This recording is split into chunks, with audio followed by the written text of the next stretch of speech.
are going to start a session now on capacity building, education, and public awareness. I'm going to start by introducing myself. My name is Mario Villagran, and I am responsible for training to station operators of the International Monitoring System, as well as staff from the national data centers. Also, I have under my responsibility at the moment the capacity building chapter and outreach of the Commission, and we basically have the entire world as clients. It's a challenge, but we are trying to do the best out of it. So this session is related to that. When we talk about capacity building within the framework of CTBTO, we mean to provide states with a sustainable possibility of having personnel and institutions with the understanding of the data and the products provided by the international monitoring systems, of course, for the purpose of verification of the treaty, but as well as scientific, civil, industrial applications. That is, in essence, what we do in this framework.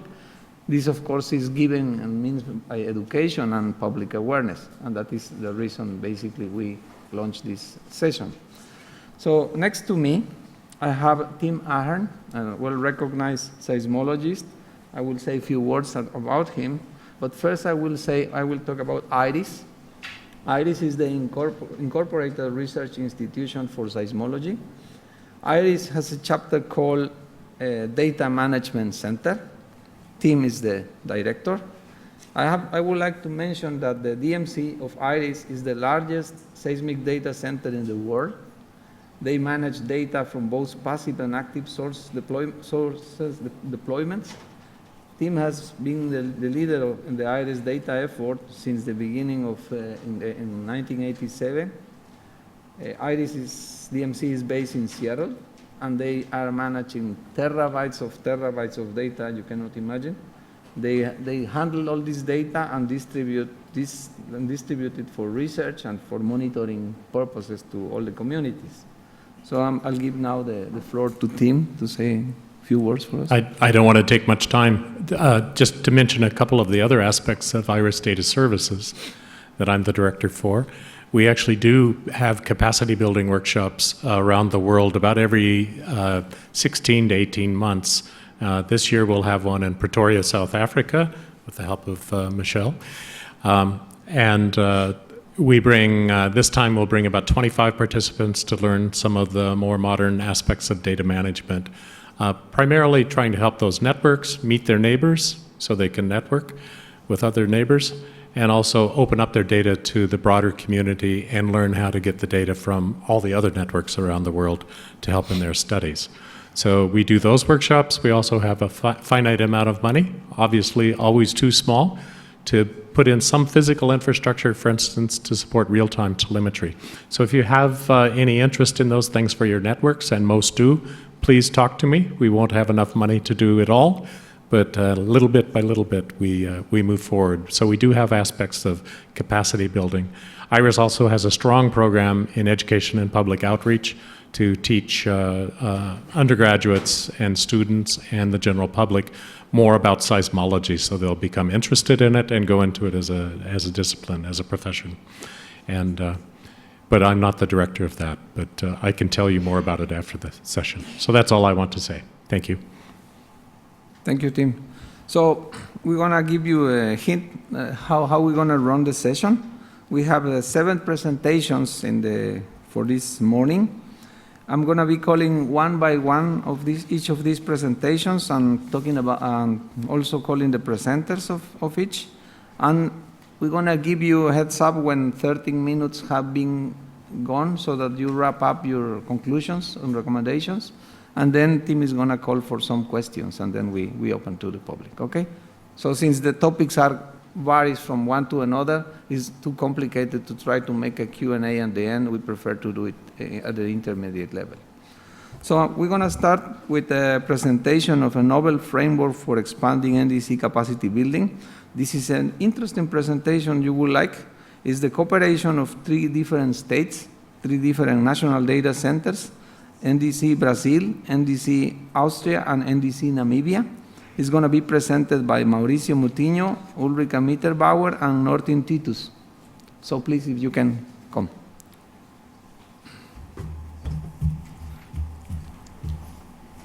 So, good morning, welcome to Vienna. I will start our presentation. We are 3 colleagues from 3 different continents, and the point is we met during the OSI training. I met Maurizio already some years ago in the working group B, but we never had a chance to chat to each other because of all the diplomatic layer there. And during the OSI training, we had much more chance to get in contact together, and from there we start to discuss our different issues about our own problems in the NDC in Europe, NDC in Africa, and maybe an NDC in Brazil. So I'm just doing a brief introduction. Maurizio, please. Yes, good morning. Thank you very much. If we can go for the next slide. As will implied, after we removed that diplomatic layer, finally after a couple of years working together at Working Group B, we felt that we could stop pretending we are clever and started making very simple questions, because we were in different levels, and somehow we sensed that we could benefit from each other's experience. And the very first basic question we asked is, what's an NDC? The first step, let's take a look at the treaty. And to be honest, at this stage, not very helpful, because we see only 4 instances of NDC in the treaty.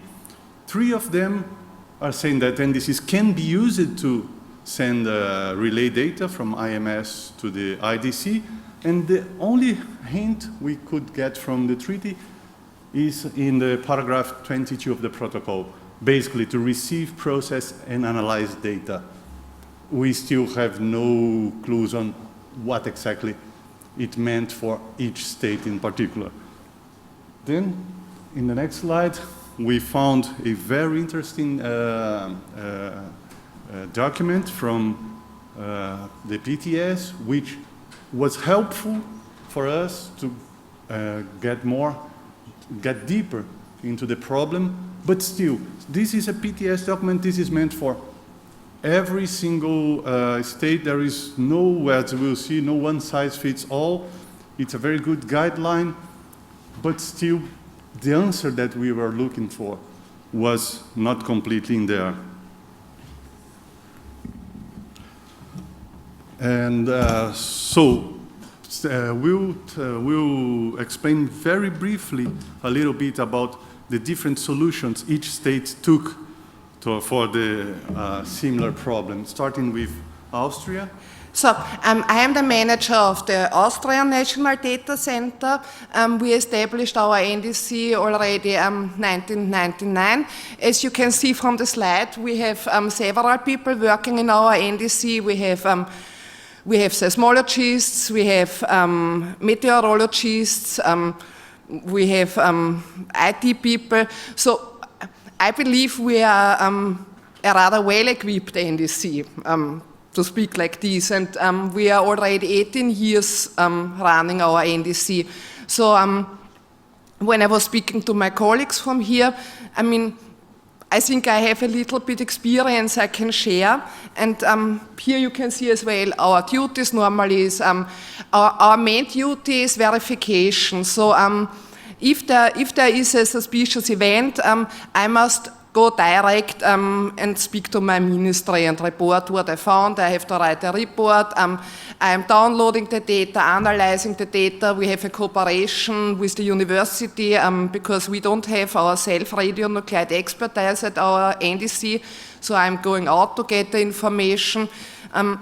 We are doing this for many years, and now I think I can share something of what I know to my friends over here. So you want to introduce your situation? Yeah, this is the Namibian NDC. As you can see, what the state provides is competent people and a nice room for equipment to be in there. And the PTS brings then a lot of equipment. To be honest, I think that a lot of NDCs look like this, where it's one or two people that are tasked to lead this whole show. And the pressure is enormous because behind the Iron Curtain, you're not really sure what it's supposed to be doing. You know, you're not sure what to do with the data or where to start.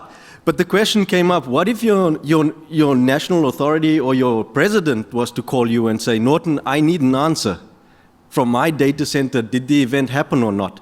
And there's competency and there's capacity, but we will introduce capability.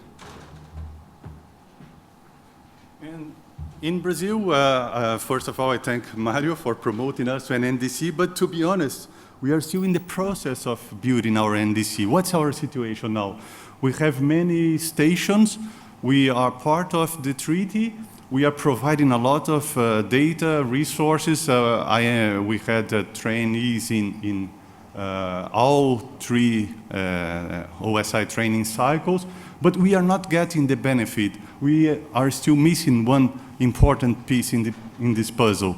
We are still missing, and this is the reason I approached my colleagues that are ahead of us to set up our NDCs, to understand what exactly are our needs, what exactly are our resources, our objectives.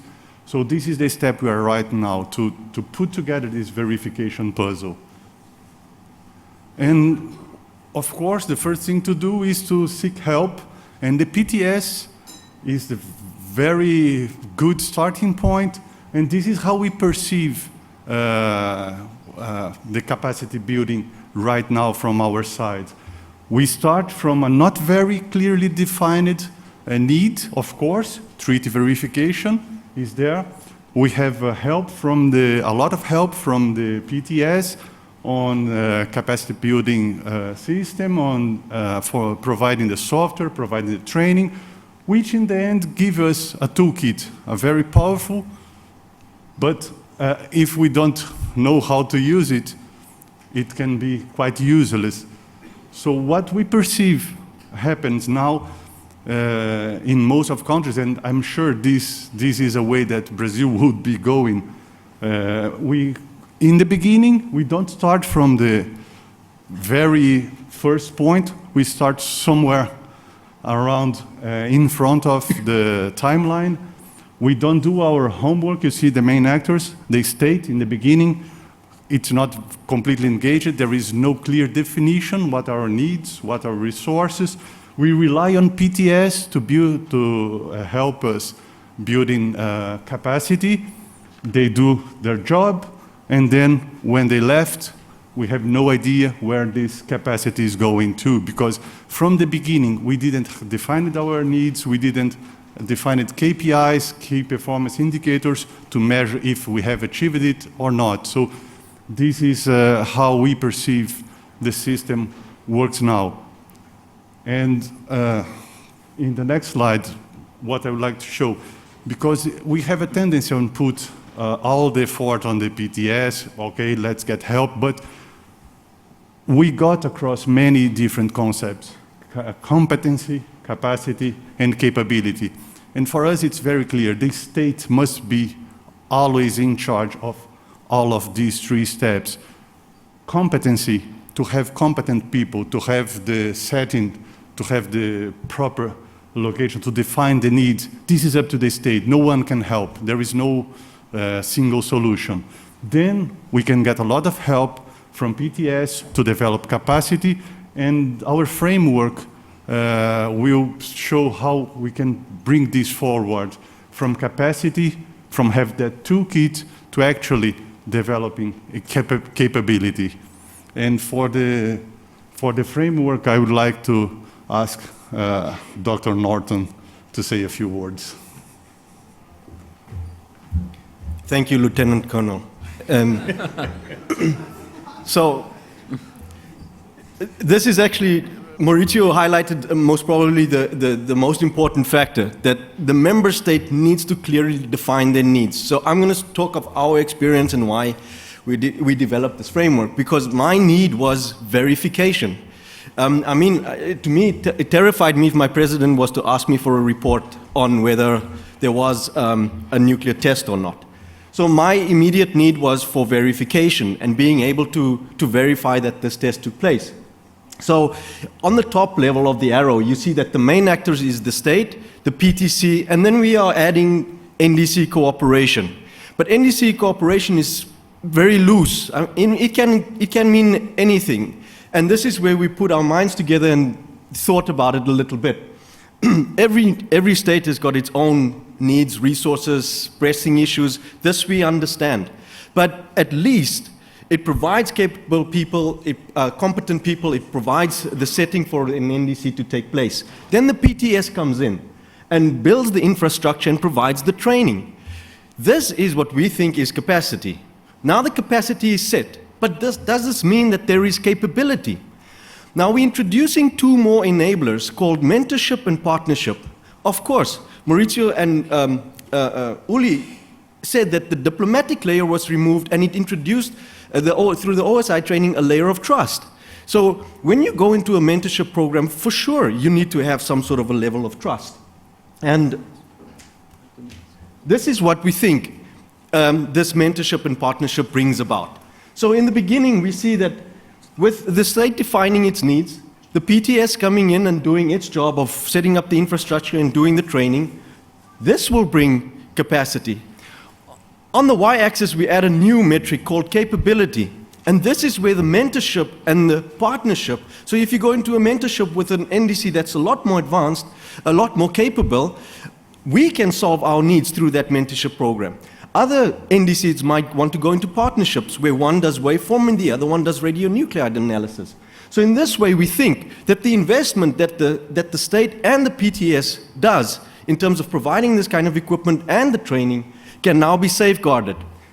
We do think that if we define proper KPIs for the NDCs, we can either maintain that level of capacity and also introduce capability or increase capability, of course, depending on each member state's needs. So, just practically, we'll talk about this a little later in the afternoon. And this is how mentorship works. I can tell Uli, I forgot how to do this. Please help me out. We use WhatsApp. I can also go to the manual, but it's 167 pages. I'm not going to read that. I've got other things to do. So Uli sends me how to use GeoTool in 5 steps. And we share data with Dropbox. So there are a lot of technology that we can use in order to get something effective within, it can be 1 week, it can be 2 days, it can be a month. So we must understand our needs. And in that way, you can then project your desired capabilities, like a kid learning to ride a bike. There's always a mentor like the father there. The PTS are the wheels that have to come off at some or other time, right? But one of us wants to ride loose hands. And this is what we project is capability, that one day that kid will ride by herself. So mentorship and partnerships is the value that's being added, and that's what we are promoting. It goes from competency to capacity to capability. Thank you very much.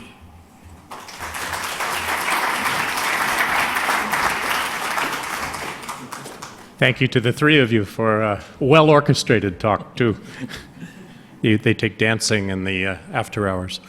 We have time, a couple minutes for questions. And please, there's a series of microphones down the aisle. Rather than passing them around, we're going to ask you to go to a microphone. So if anybody else has a question, go ahead and walk towards the microphones. Yes. Yeah, I really want to thank you for this and congratulate you for your collaboration. It is exactly what I'm striving for, and I hope we can use your example for all the others.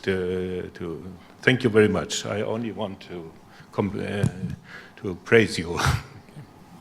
Thank you. Any other questions? Sorry, I didn't want to climb over everybody. That's okay. Thank you for your presentation. And maybe you covered this and I kind of missed it. And it's a bit of a devil's advocate question.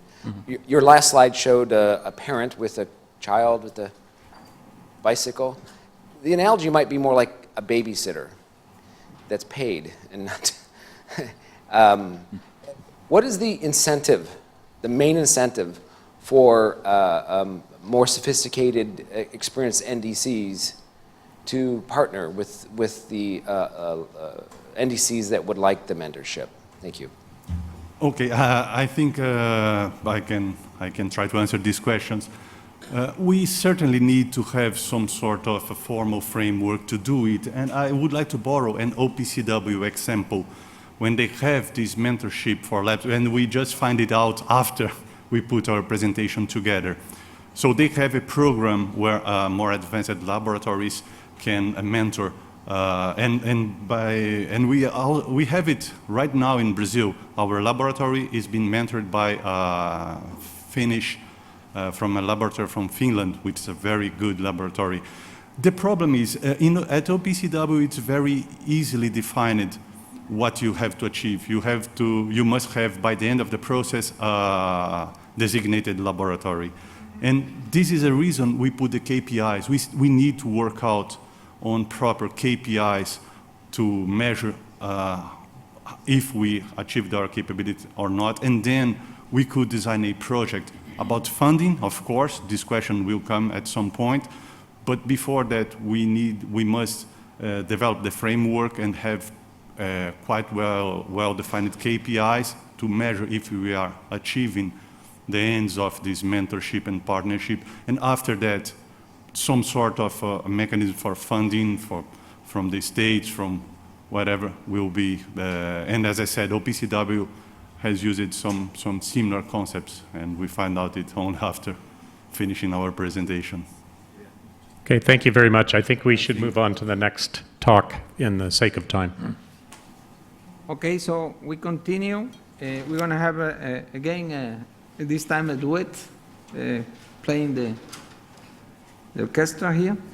We will have a presentation on ARN's experience in operating and maintaining RN01 and RN03 towards the installation of RN02. This is presented by Natalia Ferro and by Andres Pantin. ARNs, by the way, is the nuclear regulatory agency in Argentina. So please.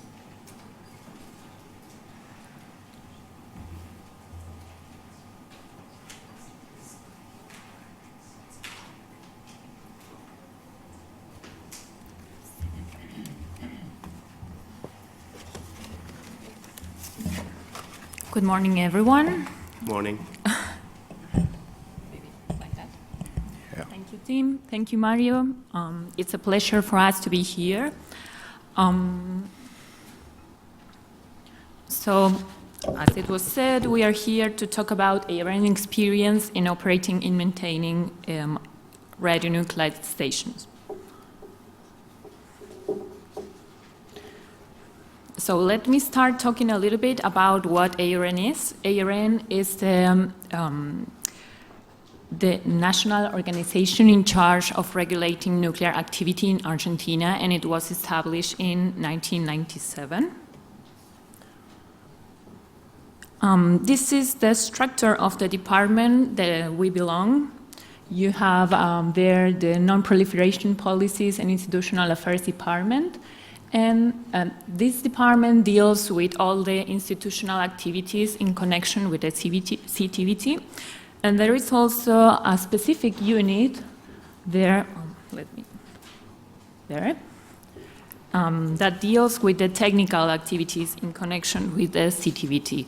So I will be part of the non-proliferation policies division, and Andres, who is here, is part of the technical unit.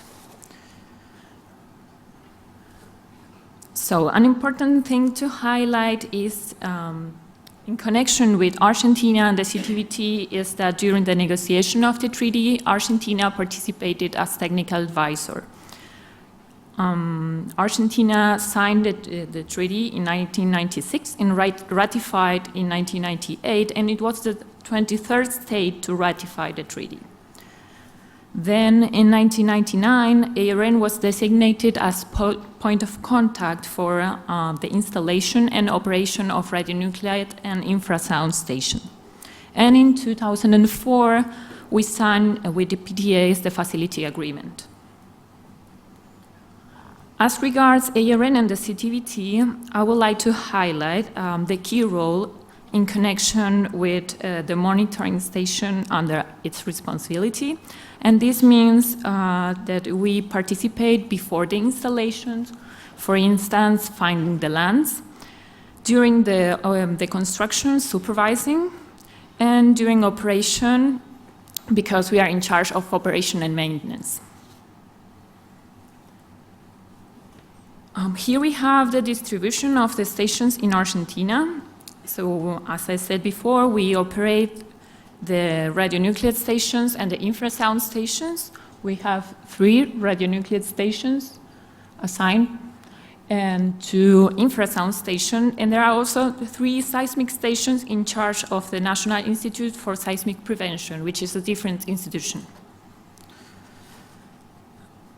So now Andres will provide you with more details about the radionuclide stations. So we have 2 RN stations that are certified. RN01 in Buenos Aires, it has a noble gas system assigned to. It used to have an ARIC system, the only one outside Russia, but since last year, PTS want to change it for SPALAX. We are now changing all the infrastructure of the station, and we are going to upgrade the station and have a standardized station with a sample with a Xenia and IMS soft to do the daily operation. This is what the infrastructure where is the samplers. The samplers were built by ARN engineers in the late 90s. We have a redundant station, 2 blowers with 2 gamma detectors, all in duplicity in case of any emergency. Mm-hmm.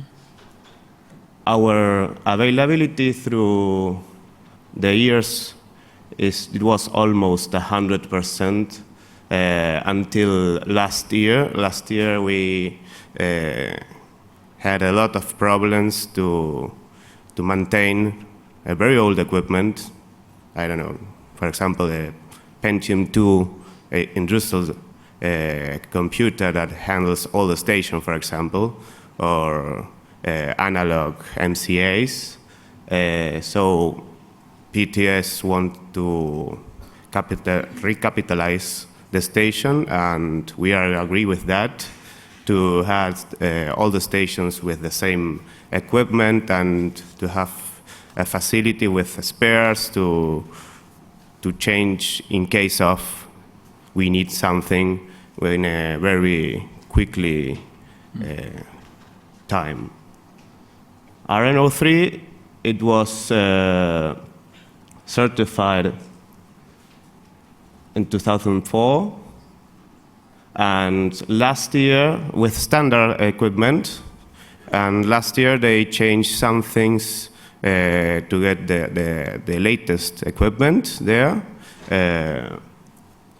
Here you can check the station. It has a snow white and a platform.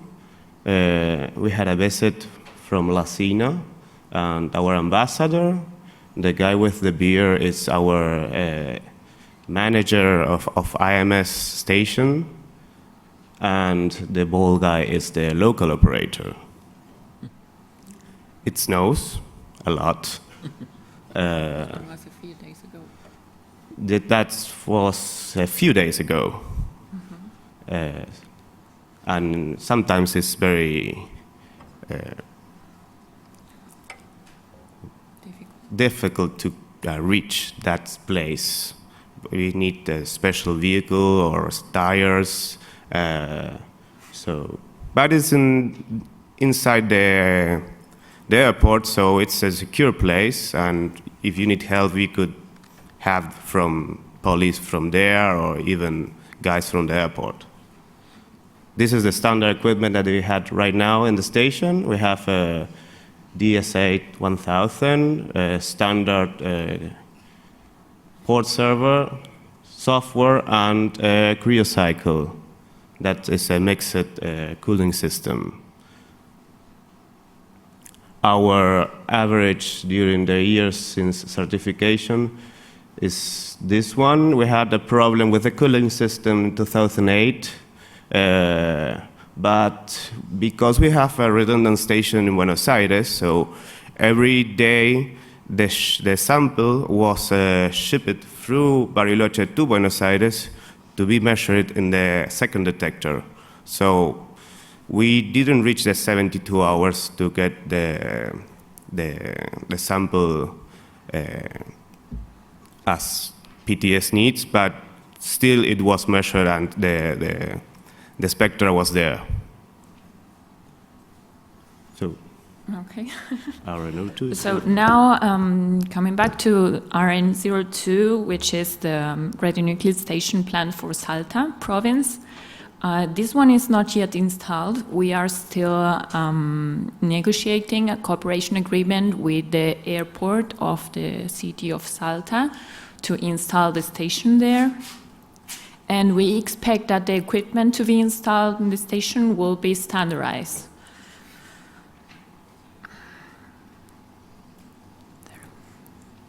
And coming back to the treaty, we think that the 20th anniversary represented a great opportunity to reflect on it, and Argentina reaffirmed once again its commitment to it by making every effort to move forward with the installation of the two remaining stations. We have to install a radionuclide station and an infrasound station too.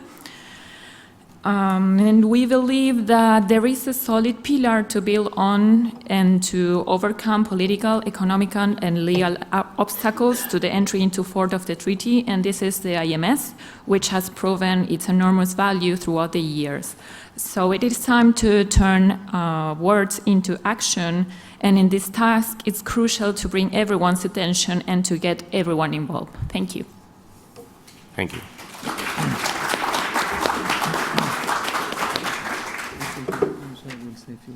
Okay. So, okay, before we enter, I pass the word to Tim to make the open for the floor for questions.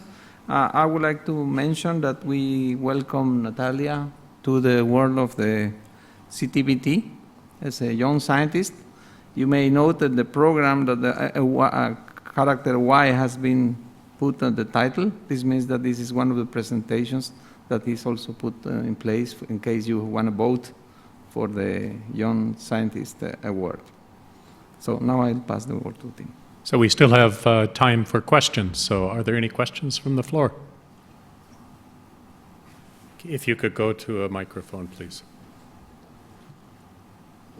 Tell him to ask, to tell his name. Could you give us your name when you're asking questions too, and where you're from? My name is Wajdi Masadi from Jordan. My questions about you're recording the gamma ray. So what is the cutoff of the gamma ray that the level is allowed to become normal? How many count per second? Is it if it is normal or abnormal? How many counts per second for what? What are you? For the gamma ray, you're recording about the RN station. Which of them? You're recording always continuous gamma ray, yeah? Yeah. By using radionuclide station. Yeah. What is the cutoff of the gamma ray? I mean, the level allow to become normal situation. You understand? No. So are you asking if it's the background level? Yeah, the background level, the cutoff Background level, if you know it. I don't have the numbers right now. Sorry. How many count per second? Yeah, I don't remember the now. Sorry. Okay, Depends on thanks. what? Okay. Okay. Any other questions? I just have one question. You're involved in the deployment of your third station now? Is it getting easier?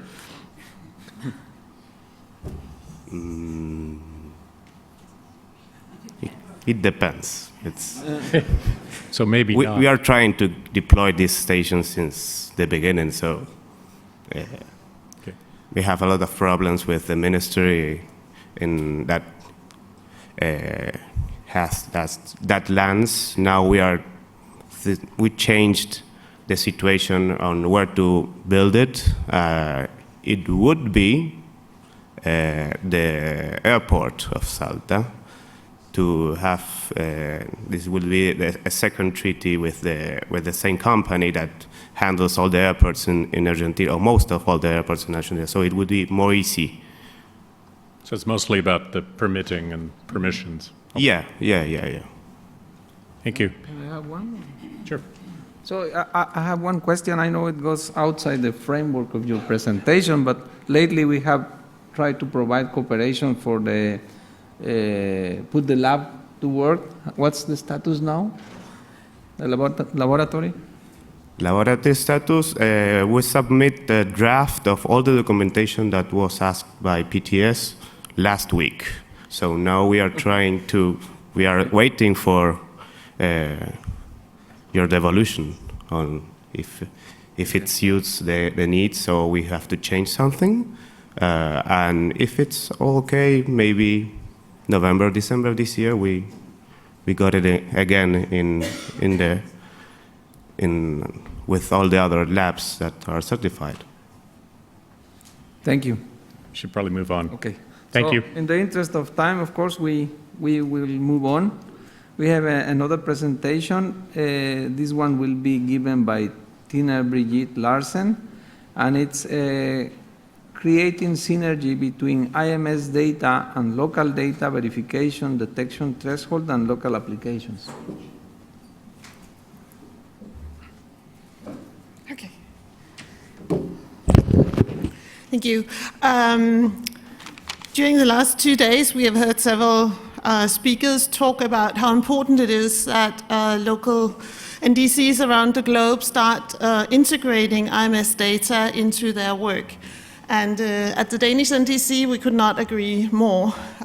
We think it's very valuable, and I will show you why we think so and what the obstacles are, at least for a small NDC like ours.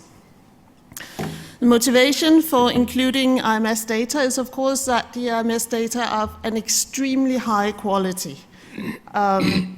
Each station is just brilliantly good, and the network is spanning the entire globe.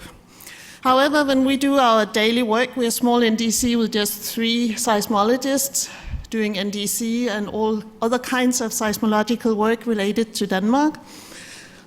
We only use our local data for the earthquake monitoring and for the verification. We also include data from our neighboring countries, but not IMS data in our daily work. Simply because it's too time-consuming the way the system is set up at the moment. We use the SeisAn software package for processing, which I'm sure many of you know. And I'll tell you a little bit more about that.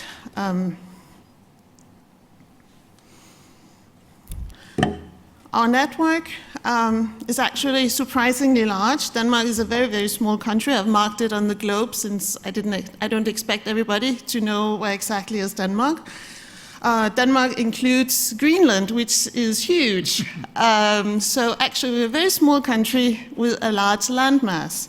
Fortunately, we have many good friends, and that's why we have this large network of 20 broadband sensors in Greenland, because we have it together with our friends, primarily actually IRIS, providing a lot of support for the stations in Greenland, and also ETH in Zurich, and GFZ in Potsdam, and institutes all over the world, Japan, Korean Polar Research Institute, etc. So we work very internationally to have this network in Greenland. In Little Denmark, we have just 8 broadband sensors, which is sufficient, don't tell my boss, but it's sufficient to cover the country. And we include data from our neighboring countries simply because the landmass is so small. We use the SeisAn processing software. The first official version of SeisAn came out in '99, almost 20 years ago. But earlier versions were circulating around in Bergen, was written by Jens Hausgaard, whom I'm sure many of you have met, I know Mario has. The whole clue about SeisAn was that Norway were extremely active in capacity building within seismology back in times. Many young seismologists from all over the world, from developing countries, came to Norway during those years, spent a lot of time on intensive training, and when they left Norway, they left with a lot of experience and knowledge and the SeisAn software package.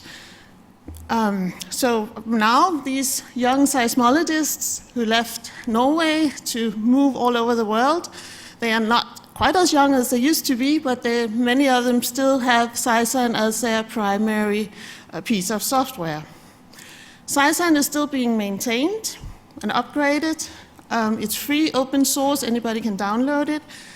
New features are constantly being added. It's still maintained at the University of Bergen and at the Danish NDC by my colleague Peter Foss, who is sitting down there. So if you have complaints, you can find Peter during coffee break. This is a screen dump of the flashy Windows version, where you can see, that's not the one I'm using.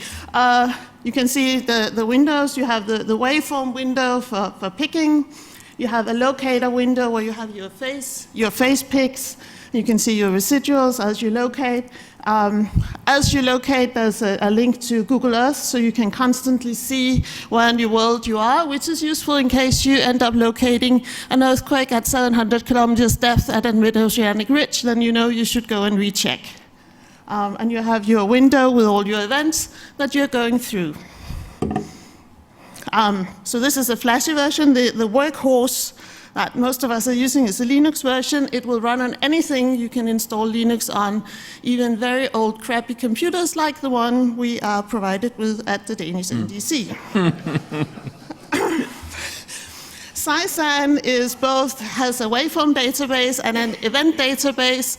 It's very simple, it's flat databases, no fancy proprietary software, it's just a file structure. It can import and export large number of bulletin data formats and waveform formats. We can also import from IMS, but it is not as easy as we would like it to be. It would be very nice if it was smoother and simpler, because then we and other SeisAn users around the globe, I'm sure, would use IMS data a lot more. I'll show you the benefits, a few examples of why it's a really great idea to include IMS data in the processing. This is one of the much talked about North Korean events from last year. And what you can see is we did as we always do. We located it using only our own network, which actually went not so poorly as one could fear. You can see here the ray paths going back to Greenland and going back to Denmark, and the arrow ellipse here. See the GEOS solution, the Danish solution right here, actually quite close to the IMS solution. But the arrow ellipse here is huge, more than 200 kilometers across. So we looked at what can IMS offer, and of course the azimuthal coverage. This is the IMS coverage plus our own stations, which of course makes it significantly better. We have this fantastic azimuthal coverage.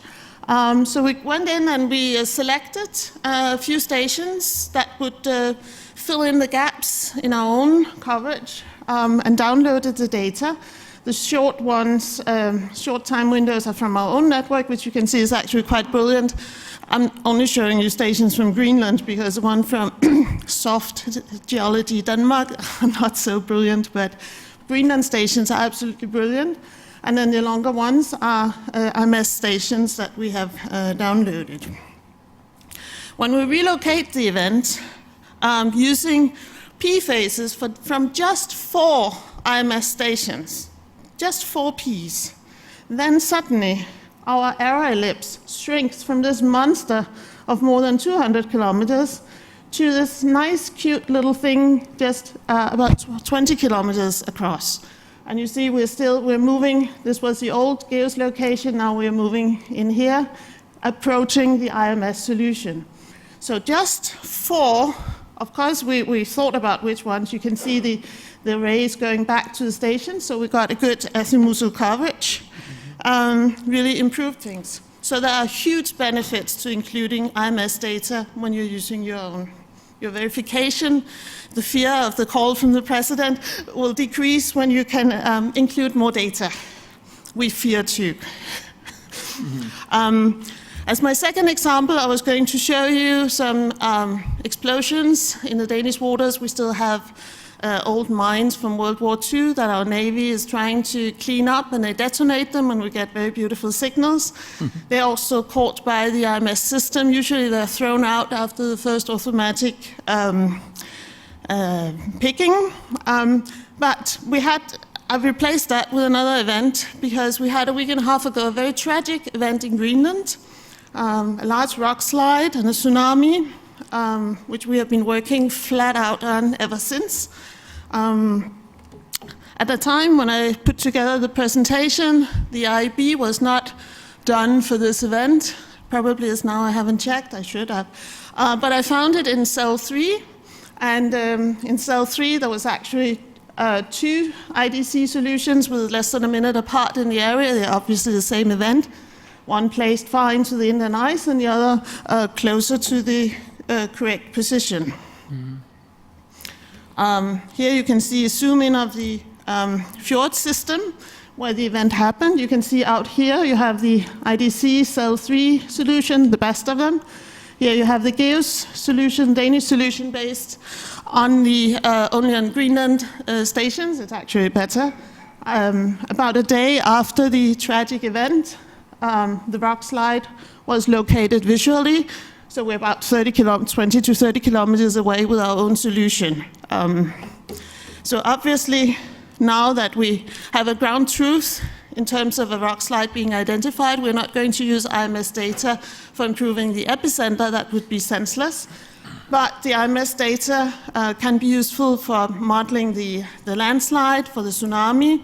As I mentioned, it was a tragic event. It was a side of a mountain collapsing into a very deep fjord. As a village was more or less washed away with big waves, ice blocks. This is icy waters, ice blocks larger than the houses. 4 people were lost. Right now, 200 people are evacuated. It's a very large crisis for a small society like Greenland. So obviously answers are requested. So landslide modeling is very important. Find out what happened, what is the risk, can these people ever return home? And in that respect, I foresee that IMS data will be very useful. If any of you have special interest in this particular rock slide, I can just advertise that there's a special event page under the IRIS webpage where contributors from the entire world are putting in their results. Last example, I don't know how much time I have left. The last example is much more peaceful. In Denmark, we have very small earthquakes. Actually, this is the best we could come up with, and we are stealing one from the Swedes, but I hope they will forgive us. So we have this little earthquake in the North Sea, magnitude 4.7. And then there was this one we're stealing from the Swedes, 4.8 in southern Sweden. Of course, we can easily locate precisely these earthquakes using our local and regional network, but we have trouble getting the depth correct. So we call in the arrays from IMS, because if you go and the arrays can detect even earthquakes this small at very large distances. And what we have done is we have, I should go back here. You can see Denmark over here. And you have the Yellowknife array in Canada. You have the Tord array in Niger. Both very, very high quality arrays with excellent data where we could measure both of these earthquakes. So what we take advantage of is that when you're at teleseismic distances between 50 and 70 degrees distance, you can actually have a good separation between the direct P wave and the PP or the SP wave bouncing up to the surface before moving on. And you can see on this panel, that's the earthquake in southern Sweden. On the Yellowknife array, we have a very nice separation of those two phases. You can use that time difference in arrivals and the knowledge of the, okay, here it came, and knowledge of the local crustal structure to actually go in and measure the depth. So for Sweden, we got a 9-kilometer depth, and for the North Sea, 38 kilometers, which fit nicely into everything else we know. So the importing IMS data into SeisAn provides a number of challenges. We can download the bulletins in PDF format. I don't know what that should be useful for, and 2 different Excel formats. It would be very useful if we could download it into some regular bulletin format that could be directly imported into SeisAn, or we could write a converter to the Excel formats. Waveform data we can get rather easily from IMS using the NMS client.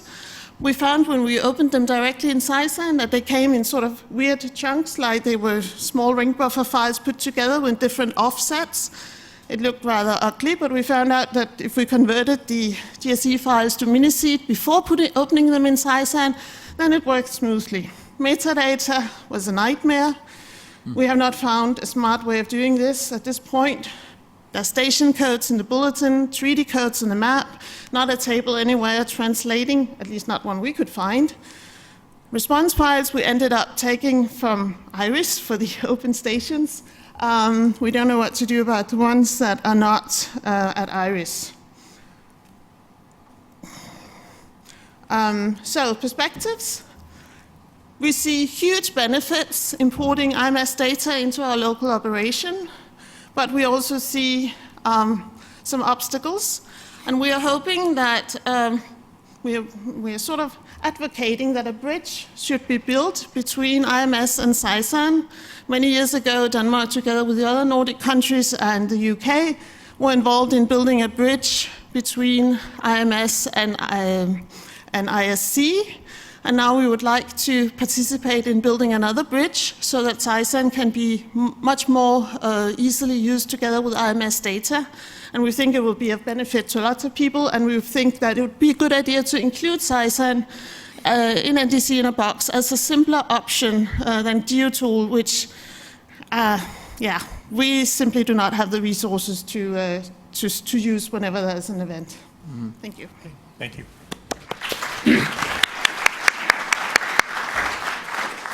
So she raises some interesting questions, but I think we'll have to take those up after the session. So if anybody's interested in extending SeisAn capabilities, maybe after the session. We're out of time for questions. So. Okay. So we'll move on to a next presentation that is going to be, it will be presented by a duet by Alan Sands and Matt Jedlin. It's developing massive online open course on nuclear weapons and arms control. I'll just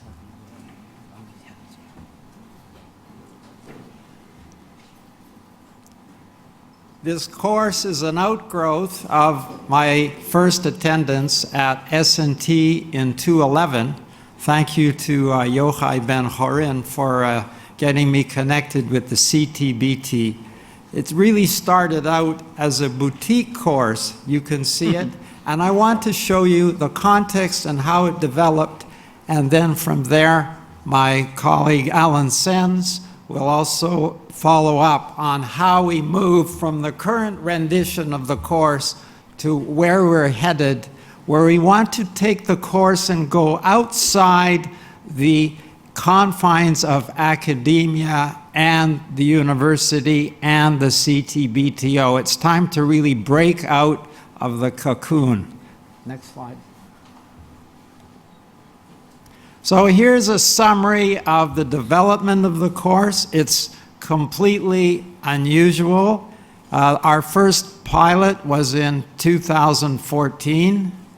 It is team taught. Alan Sens sitting 4 rows up here, and I attend, here he is, attend each other's lectures. We meet together to discuss the criteria and how we are going to present.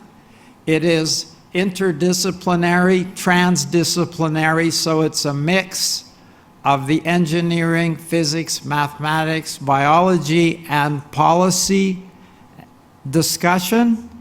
The interesting part is the enrollment. It's a mixed cohort of 100 students. 50, we had our best attendance, 50 engineers and 50 political science students last year. The engineers can take this course as their requirement for the impact of technology on society, and that's a real plus. The students love the course. The competition to get in is very difficult. Usually we have room for 100 places. Normally there's a waiting list of 50 political science students, and for the first time the engineering cohort was oversubscribed, and one of the engineers on their Facebook page said, "I can't believe it. The course has just been opened for registration. It's totally full. Please, I'll bake you cookies if you give your place to me so I can attend the course." So it's become quite a desired course, and in part because of the evolution of the geopolitical situations we now find ourselves in. The course is entirely flipped, meaning that in the class we do activities and we do very little lecturing. We have about 50 videos that the students watch. They come to class and they have little quizzes to make sure that these videos are watched, and then they do classroom group activities. The activities are great because the engineers and the political science students play off against each other and help each other in the science or in the policy work. There's integration of CTBTO materials and a principal project that the groups work on in creating and strengthening the CTBTO moving forward. Now, I would like to call one of the students, Bronwyn McCarter, to the podium to give her impressions on the course from the student's point of view. Bronwyn.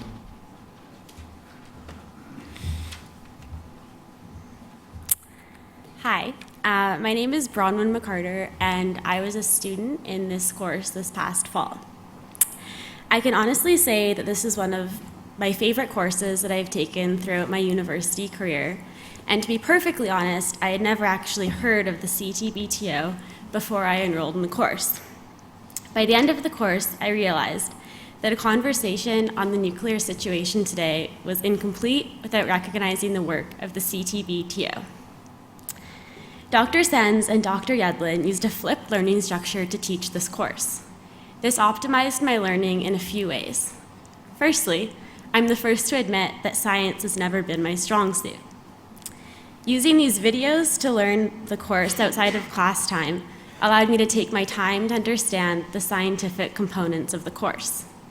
Secondly, this allowed us to use our class time to apply what we had learned into real-life situations. This included various forms of group work, such as simulations where our groups played the roles of different countries, or practicing seismic detections. The second reason this course was so effective at provoking my interest in the nuclear situation today and the CTBT was because of its integrated learning structure. As I've already mentioned, science is not my best subject, but working with engineering students every day allowed me to understand the scientific aspects of nuclear weapons and arms control. Thirdly, we worked in the same groups every class, which greatly enhanced my experience. Firstly, this facilitated collaboration, which opened my mind to ideas that my peers had. Secondly, it created a great sense of community. Lastly, this gave me a great deal of respect for the work that engineers do, and from what I've heard from my peers, it also gave them a great deal of respect for the work that us art students do. Dr. Sens and Dr. Yedlin did a fantastic job structuring and teaching this course, So I thank them both for introducing me to this amazing group of people and providing me with this opportunity to be here in Vienna with you all.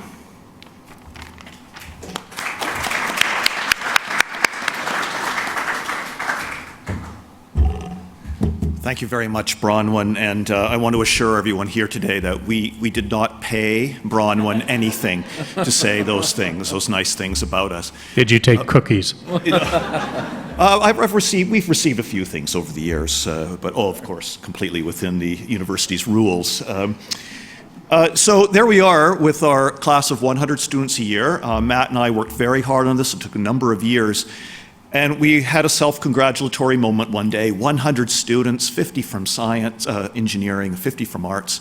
And then we had a moment of self-awareness, 100 students. There's 62,000 students at the University of British Columbia.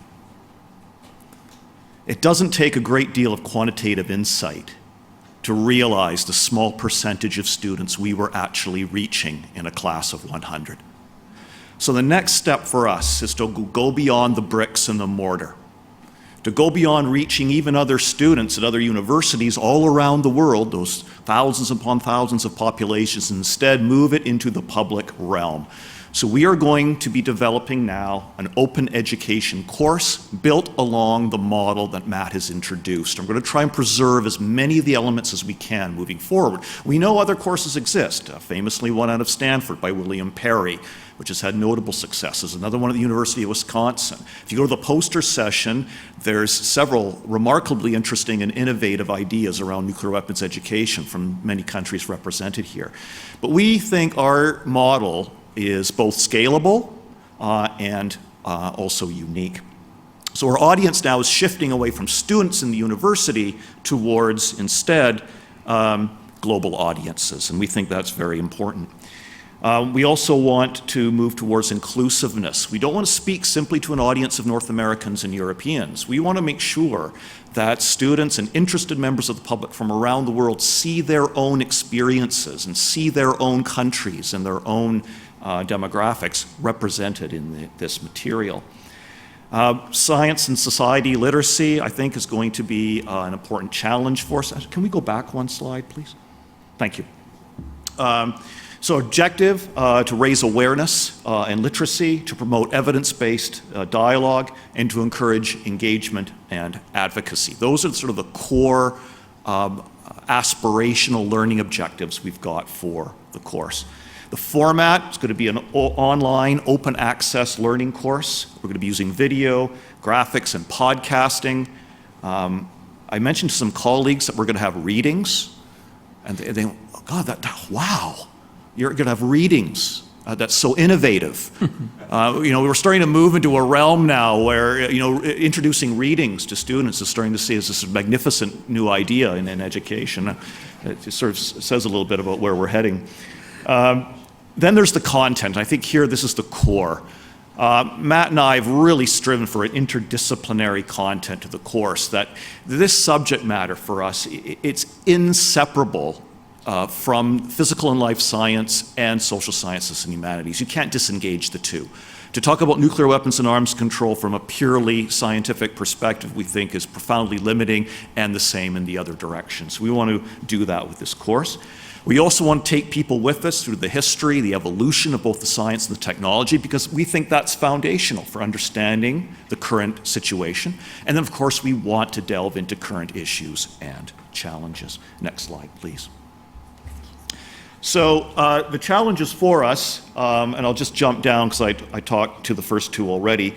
Science and society literacy, as we know, it's going to be a challenge. Not everyone's at the same level there. We've experienced that challenge in our own course. Art students have a certain base level of science literacy, and engineering students have a certain base of social science literacy. And that's been a real challenge, is to find the foundations on which to build. Funding, it's going to be a challenge. Matt and I got a grant to develop our course. We're going to need another one to develop this new course. The project design, I'm going to speak more to this with Matt at the panel this afternoon, so we hope all of you will join us. But the basic teaser here is that the model of education that most of us are working with, whether in the training area or the higher education area, is a linear model. Students begin the course at point A, and they exit course at point Z or Z. But that's not how the public experiences nuclear weapons and arms control education. They come into it because they're suddenly interested in something, or there's been a crisis, a test somewhere, for example. So they jump in at that point. And we don't have the ability to start our course with all those points. So we're going to move more to a cyclical or modular approach to education. And I'd be happy to talk more about that later. It's going to have to be collaborative, and this is an open call out to everybody.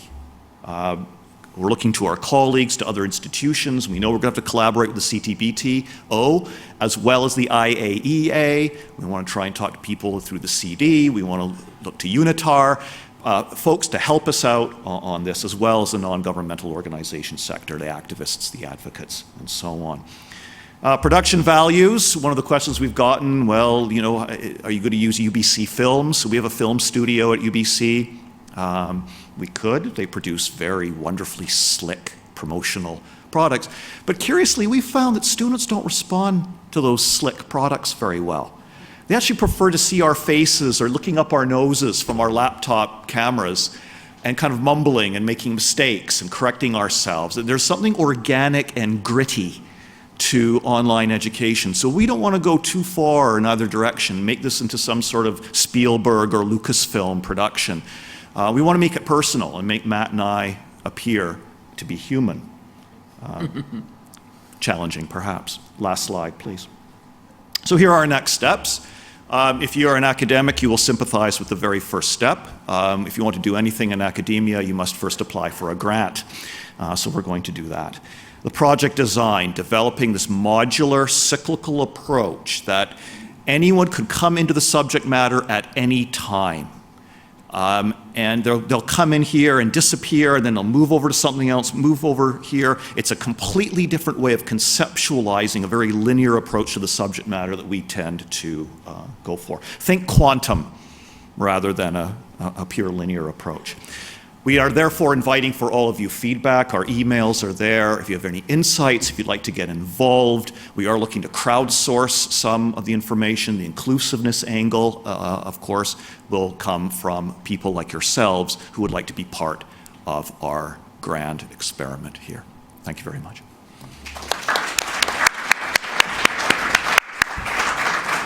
Thank you very much. Could I encourage the people standing at the back? There's lots of seats up here, and feel free to come down now and occupy a more comfortable chair. Are there any questions? Yes, well, hello, yes. Just not so much a question, but a comment. Firstly, Can you please tell us your name? oh, sorry, of course. My name's Jed Griffiths. I'm from the Atomic Weapons Establishment in the UK. Yes, firstly, great. I think that's what you're doing there sounds fantastic. We actually have a similar issue in the UK. So I represent a group, the Nuclear Treaty Verification Group at Aldermaston. And one of the challenges we have is actually finding good quality students who have an overview of arms control issues that we can bring into our organisation. As part of this, very recently, we spoke to colleagues at King's College London, and they actually have developed a taught master's course now in arms control, nuclear weapons and arms control, international security, which has been running for, say, I think this last year. So it was just to say, you mentioned a few courses, but actually, yeah, this is starting to pick up some momentum. So it's an unashamed plug, I suppose, of the UK course, but that it covers lots of the issues that you talk about there. Thank you. And I neglected to mention the graduate training level. The courses, the two examples I mentioned, are very much pitched to the undergraduate level and are very much introductory. And that's where we are pitching this course. We're looking to bring a wider group of the public into the realm of nuclear weapons arms control dialogue, raise levels of awareness, raise the general level of literacy, and just build a stronger evidence-based dialogue in our societies around this subject matter. So I think that starts the undergraduate level. We completely encourage master's and graduate level education on the subject. I think that's vital moving forward. It does tend to produce the kinds of persons that you would be interested in. But for us, the base level knowledge of raising that at the social level is our primary motive. And if you're needing more students that have a background in nuclear weapons and arms control, I'm happy to introduce you to ours and to provide a pool for you going forward if you would like. I think we have time for one more very quick question from the back. And your name, please. Good morning. My name is Andrew King. I'm a high school teacher from Los Angeles. We brought some of our great high school students here. And so we are also very interested in trying to figure out a more comprehensive way to educate all high school students around the world. And so do you feel like your MOOC would also be geared towards high school students? And also, I'd love to hear more about the simulations you guys have been doing, because we find that we do a lot of PowerPoints and a lot of talking at students, but the simulations is where we feel like we struggle a lot with, especially because I'm not a nuclear disarmament expert. So I'd like to hear about that a little bit. Thank you very much. We're really excited about the potential for this sort of thing at the K-10 through 11 level. I'm not sure whether we want to go down below those grades because of the necessity for foundational material.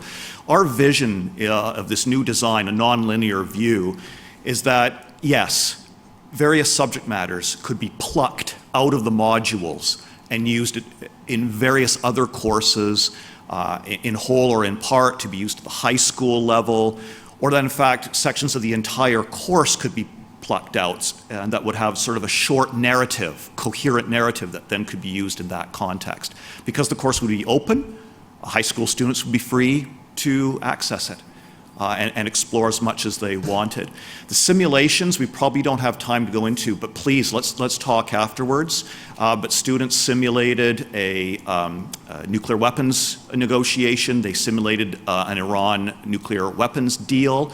We also did a simulation of them finding the precise location of the North Korean test using MDJ data.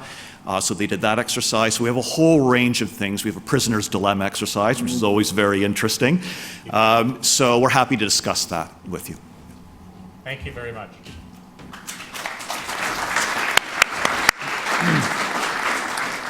Okay, we're gonna move now with the program. We still have 3 presentations more to go, and then the poster previews. We have now Steve Myers is going to talk to us on the regional seismic travel time, evaluation, training, and outreach. Thank you, Steve.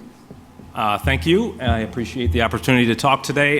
What I'm going to be talking about is this regional seismic travel time model and method, or RSTT for short. This is a technology that was developed out of a need at the U.S. National Data Center, AVTEC. It was a collaboration between 3 national laboratories, Livermore, Los Alamos, and Sandia. Several of the authors here were in on this from the beginning. Some of them are new, like Anna Aguirre, who's helping us with international outreach, and others, for instance, István Bandar at the Hungarian National Data Center is helping us again with international outreach, and again, Ronan Lebras at CTBTO. So the thing I want to start with is a little bit of motivation as to why RSTT is needed. And what you see in these images are the REB, the Reviewed Event Bulletin produced by the CTBTO, and the ISC, the International Seismological Center Bulletin. And these are the locations that they produced over a 2-year time period. The REB is in black. It outlines the tectonic plates just as the ISC does. But the ISC has all of these additional events in areas where the ISC has a bunch of additional stations. So the REB are these black stations that are evenly or approximately evenly distributed around the world, and it gets a very good picture of global seismicity. But if we want to push magnitude levels down to lower thresholds, then inclusion of more stations, in particular ones that are closer to the events, increases the number of events. And that's seen here. This is the same picture that you saw before, and this is magnitude from 0 up to 8. In the magnitude 4 and above, ISC and REB agree pretty darn well. They see the same events. And then down here at lower magnitudes, the ISC has many more events, and that's because they include regional and local stations in the construction of their bulletin. So how many of these regional phases comprise the solutions for locations in the bulletins? This is the REB on this side and the ISC on this side, and these are different magnitudes, and red is really low magnitude, smaller events, all the way up to magnitude 6s, and then this is distance here with regional in the yellow. So at the REB, and this is a log scale of probability that you're going to see a regional phase in that solution. So at low magnitude, REB sees a high probability that regional data are going to be an important part of the solution, whereas for a larger event, you're going to see that almost all the picks and data are at greater distance. And you see a similar thing, even though it is even more pronounced in the ISC bulletin, where for a magnitude 3 to 3.25, there's a low probability that the sizes comprising the phases comprising the solution are going to be regional, and a very high probability that they will be they'll be regional but not teleseismic greater distance. So what's the problem? Why not just include regional data? That's what's shown here, and this is a distance again from 0 to 95 degrees in distance, and this is average travel time residual starting at about 1.5 seconds, and then at regional distance the travel time uncertainty or observed error ramps up and then it drops down. And traditionally monitoring networks have used stations in this distance range because it reliably produced accurate locations. When we introduced regional data into the US National Data Center monitoring system, it increased the error. And this is just an estimate of the average, where with regional data, our average error, median error, was about 11 kilometers, whereas if we just used teleseismic data, it was only 8.5 kilometers. And this is an example of the Indian nuclear test in 1998. There's a satellite location for it at this pin, and if we used a global network to locate it, the estimated location was just a few kilometers away and the uncertainty encompassed it. When we introduced all of the regional data in this area into the solution, it pulled the event further away. We had more data, but we had a less accurate location. And now, because we assumed that the estimates of travel time error were unbiased, it actually reduced the uncertainty ellipse, but it now doesn't cover the actual point of the location. If we just used regional network data alone and didn't use the teleseismic at all, this is pulled away to almost 40 kilometers away. You get this elongate uncertainty ellipse, and it doesn't cover the actual location. And what regional seismic travel time effort is doing is it's trying to develop a global extent model of the crust and upper mantle of the Earth to try to account for this bias introduced by this complex structure, so that we can fold in regional data into the global network or have NDCs use their regional network and still get a good location. So that process involves several different things. One is tomography modeling. Another is the development of a global tessellation framework on which the model is built. And then there were several different aspects of operationalization of this so that it was ready for use by an NDC, by the IDC, or anybody else for that matter.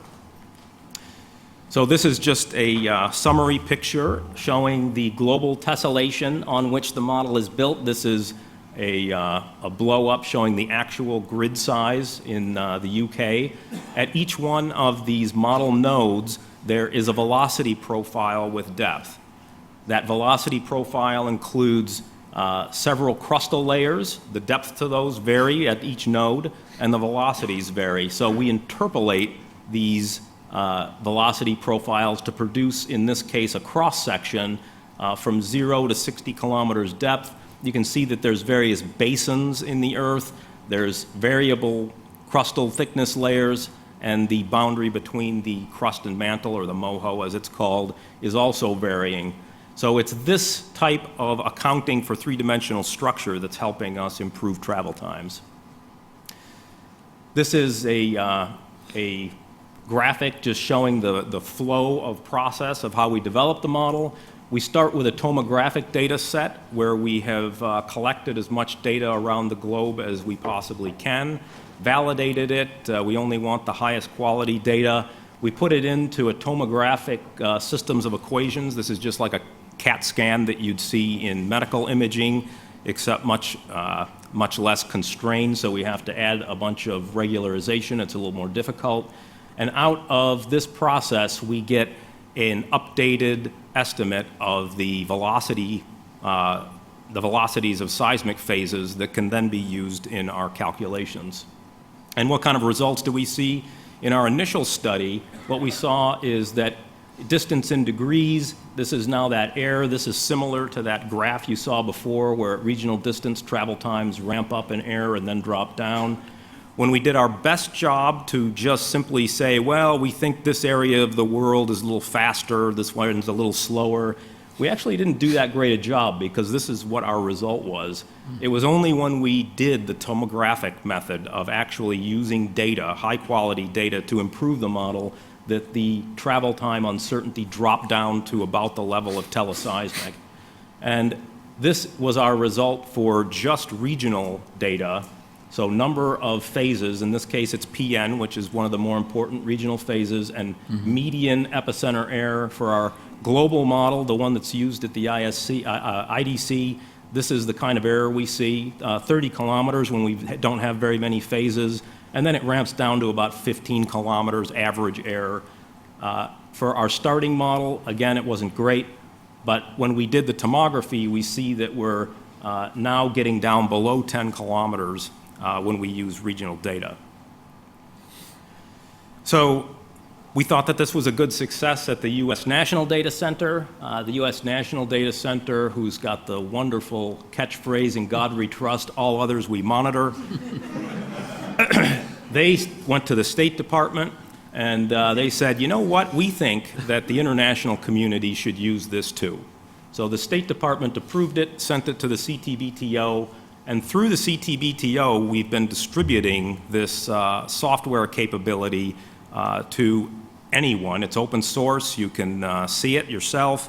You can use it. It's been, István Bandar from Hungary has tied it into his locator, so it's available to anybody who wants to use it for seismic location.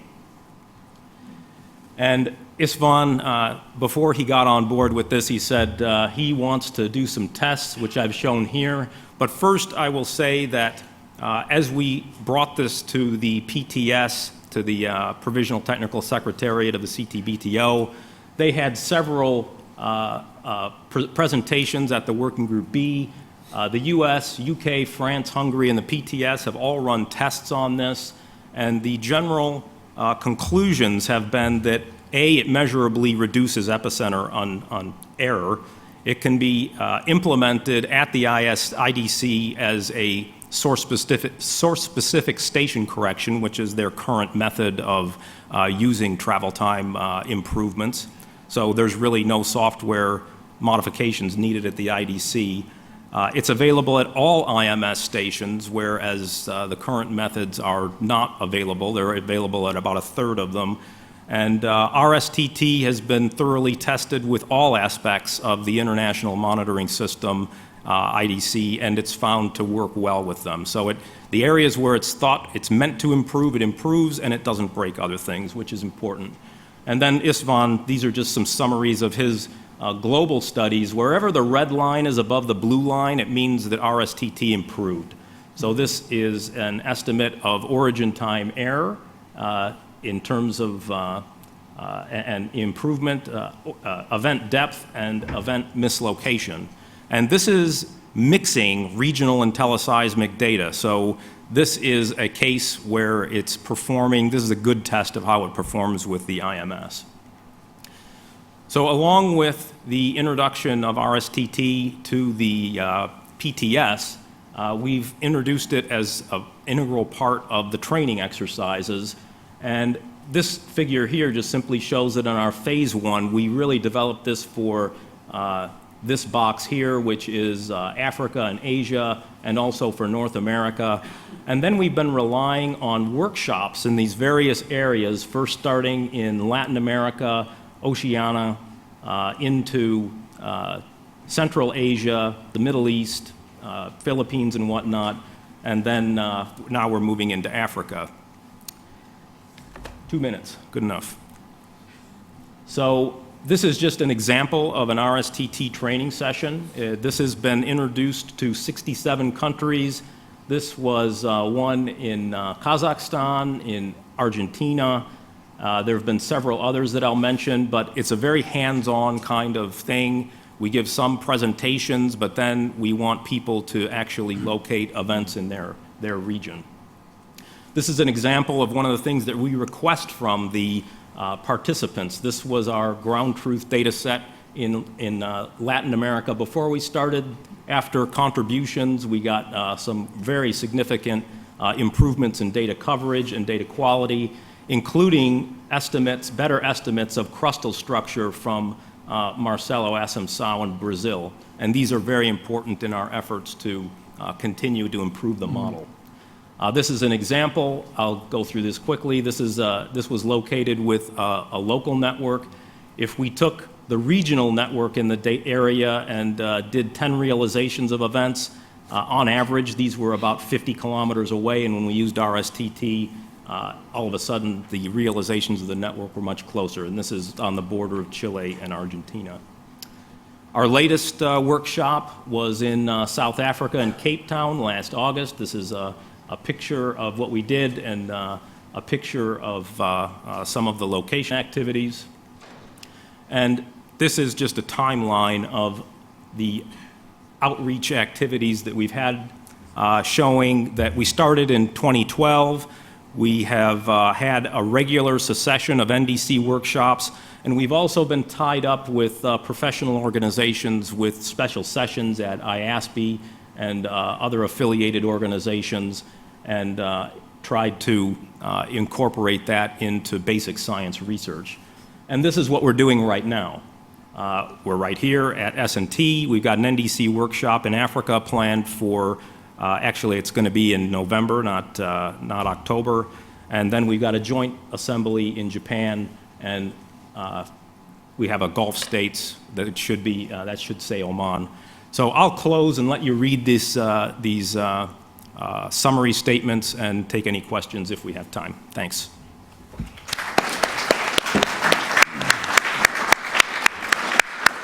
I'm sorry, but we actually are out of time, but it was a very interesting talk. So I think we're on to our final talk now. No, and we have still two more. Two more. Two more, sorry. So there are people in the back. There really are seats up here in the front. So please, if you care to sit, now's the time. Okay. Okay, so just before we move to the next presentation, thanks to Steve for the presentation on RSTT. As he announced, we're going to have in November an RSTT Africa again, and this time will be in Namibia. And we have here Norton Titus, who's going to be our counterpart. So we move onwards now with a presentation to be given by Edward Ift, which is the CTBT and the Band Treaty.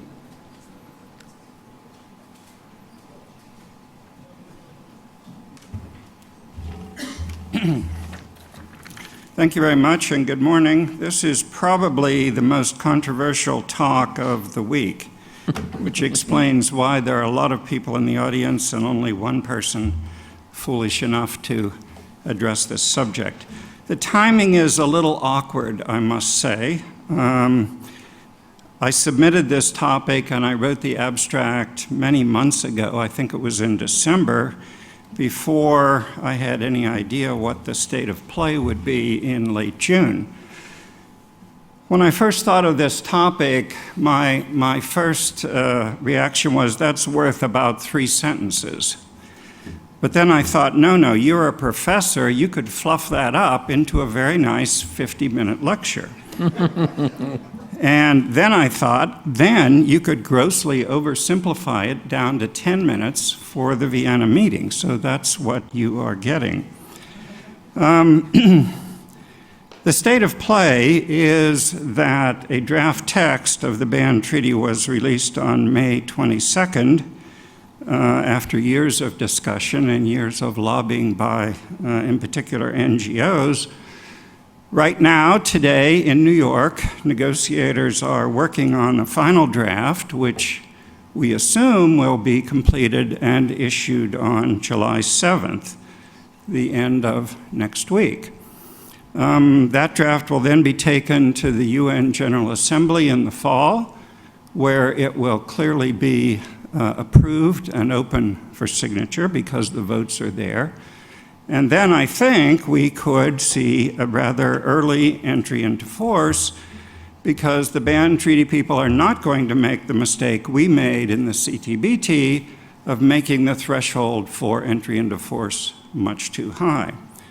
So what we could have, perhaps a year from now, is a treaty in force which bans nuclear explosions, which could lead people to say, we have a treaty in force which does this, why do we need the CTBT? That, I think, is a problem that should concern all of us. Something else that should concern all of us is that the draft of the ban treaty does not even mention the IMS, which of course is absolutely crucial for monitoring a prohibition on tests, and which everyone in this room has worked very hard to establish. I should explain that I have had a foot in both camps here. I was for 6 years a member of the National Board of Directors of Physicians for Social Responsibility, although I'm a scientist, not a physician. PSR is the US affiliate of the International Physicians for the Prevention of Nuclear War, which got the Nobel Prize in 1985, and which is one of the primary advocates for the ban treaty. I'm also paid by the State Department, or I was until last Friday when I was forced to retire by the Trump administration. So, but I've never been paid by the NGOs. In fact, the NGOs think that I should send them money, which I actually do from time to time. My point is, I have seen this issue from both sides, and I try to be objective about it. So let's just remind ourselves about the treaties which are already in existence. The NPT, of course, does not explicitly address testing or explosions, but it does ban non-nuclear weapon states from receiving, manufacturing, or otherwise acquiring nuclear weapons, which effectively, of course, does rule out conducting a nuclear explosion. The limited test ban treaty, or if you prefer, the partial test ban treaty, drove testing underground by prohibiting tests in the atmosphere, underwater, or outer space. Threshold test ban treaty, which I had a role in negotiating a long time ago, limited underground nuclear explosions to 150 kilotons, and then our treaty, the CTBT, prohibits any nuclear weapon test explosion or any other nuclear explosion. The treaty, as you know, does not define what a nuclear explosion is, but it is clear from the negotiating record what the negotiators intended. The nuclear weapon states have for a long time and continue to advocate what they call the step-by-step approach. And here are some of the items which I think are on the agenda of the step-by-step approach. The US position, at least in the Obama administration, was that we were ready for additional 1/3 reductions below the New START levels and called for bold reductions in tactical nuclear weapons. The Russian Federation has not agreed to that. They have created links to ballistic missile defense, to long-range precision conventional weapons, third country forces, and as you heard Ambassador Berdenikov say yesterday, they think that the next step should be multilateral. The Russians and the Chinese have a treaty in the Conference on Disarmament banning weapons in orbit. The Americans will have none of that. I think all of the P5 are in favor of bringing the CTBT into force. One hopes that the Trump administration will continue that position. That is not guaranteed. And of course, we've been in favor of his cutoff in the Conference on Disarmament. That's been blocked for 20 years by Pakistan. Also, as you all know, the INF Treaty has major problems which need to be solved. CFE Treaty is even in worse shape. Europeans need to take the lead on that. The four statesmen, George Shultz, Kissinger, Perry, and Nunn, have for some time been urging what they call a joint enterprise, which would be a group of perhaps 20 to 30 countries working seriously to create the conditions for going to zero, conditions which they believe do not exist today. And it may be time to reinvigorate that idea. The Trump administration policies are not formed. There's a nuclear posture review underway, which will be absolutely crucial, and we hope for the best. But I am a little apprehensive about how that will turn out. So, one could add to this, of course, the Middle East WMD-free zone, which sponsored by the Americans, the Russians, and the British. In spite of the quite heroic efforts of Jaakko Laajava, the Finnish UN coordinator, that effort thus far has failed. So there are many ideas and proposals on this step-by-step approach, but the near-term prospects are not good. So enter the ban treaty because a large number of non-nuclear weapon states and NGOs believe that the lack of progress in fulfilling Article 6 has simply gone on too long.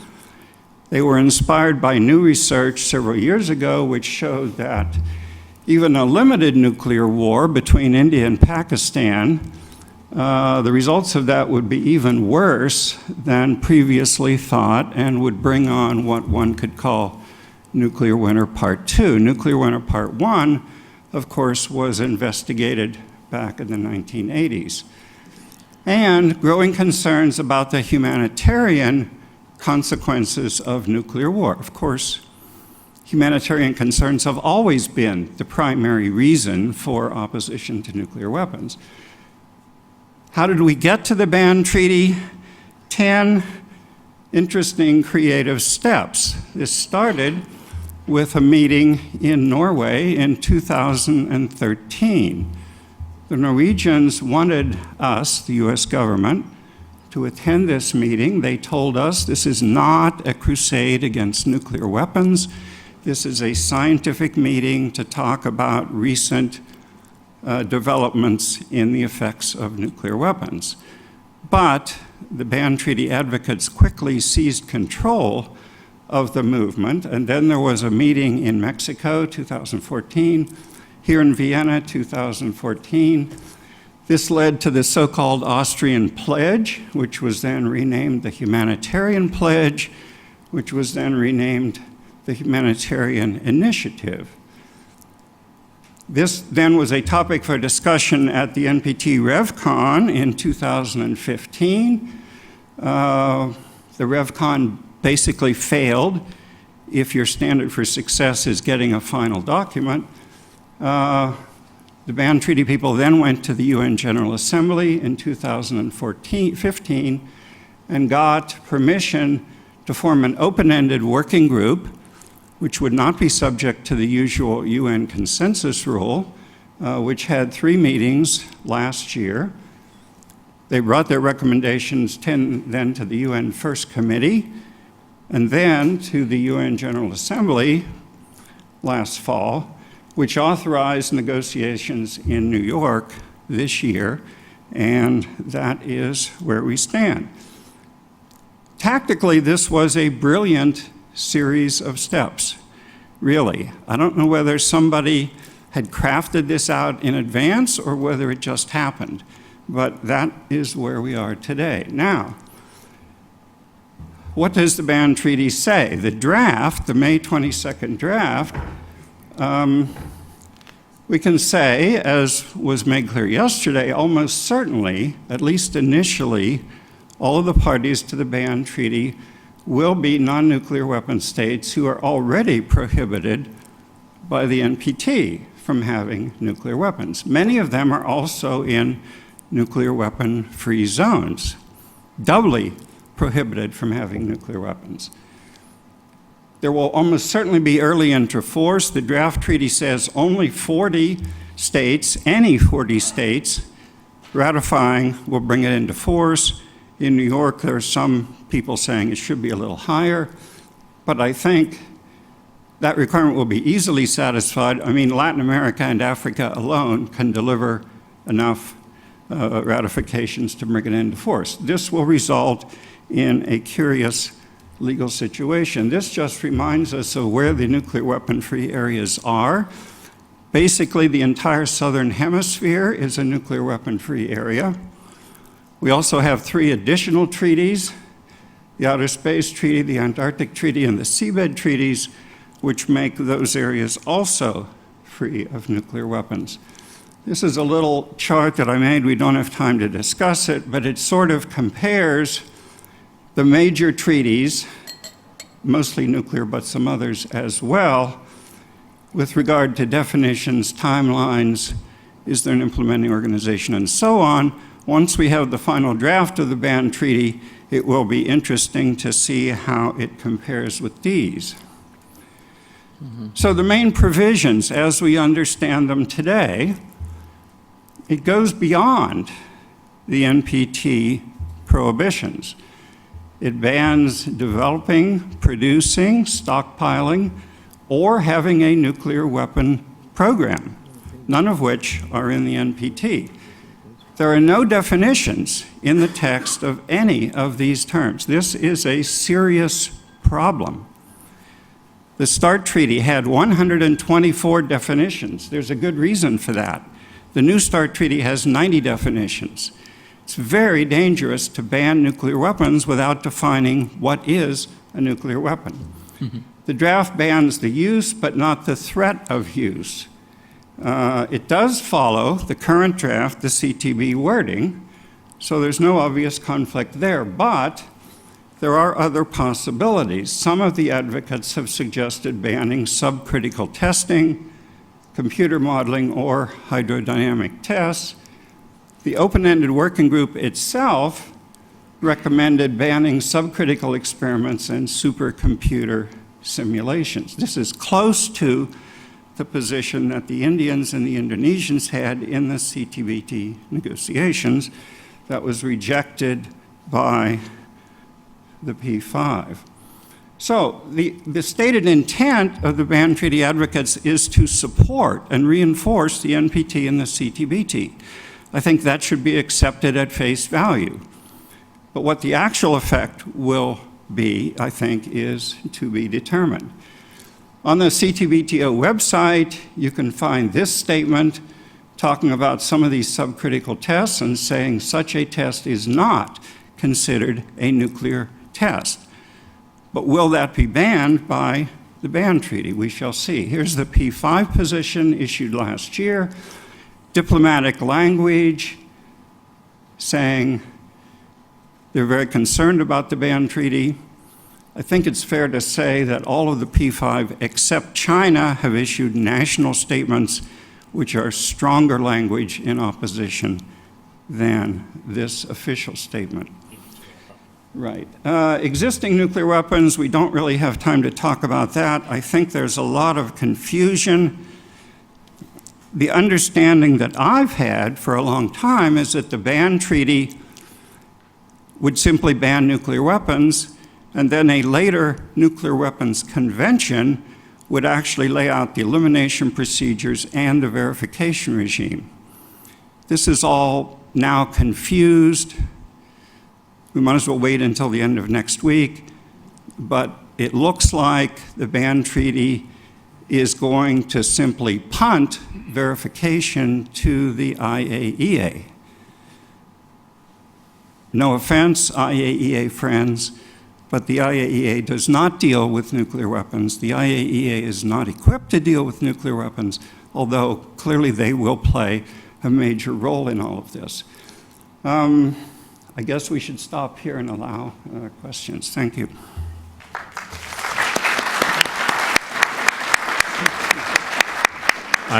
I'm sorry we're running behind in the whole session, but that was the entire 15 minutes. So again, no room for questions, but please seek out the speaker after this session.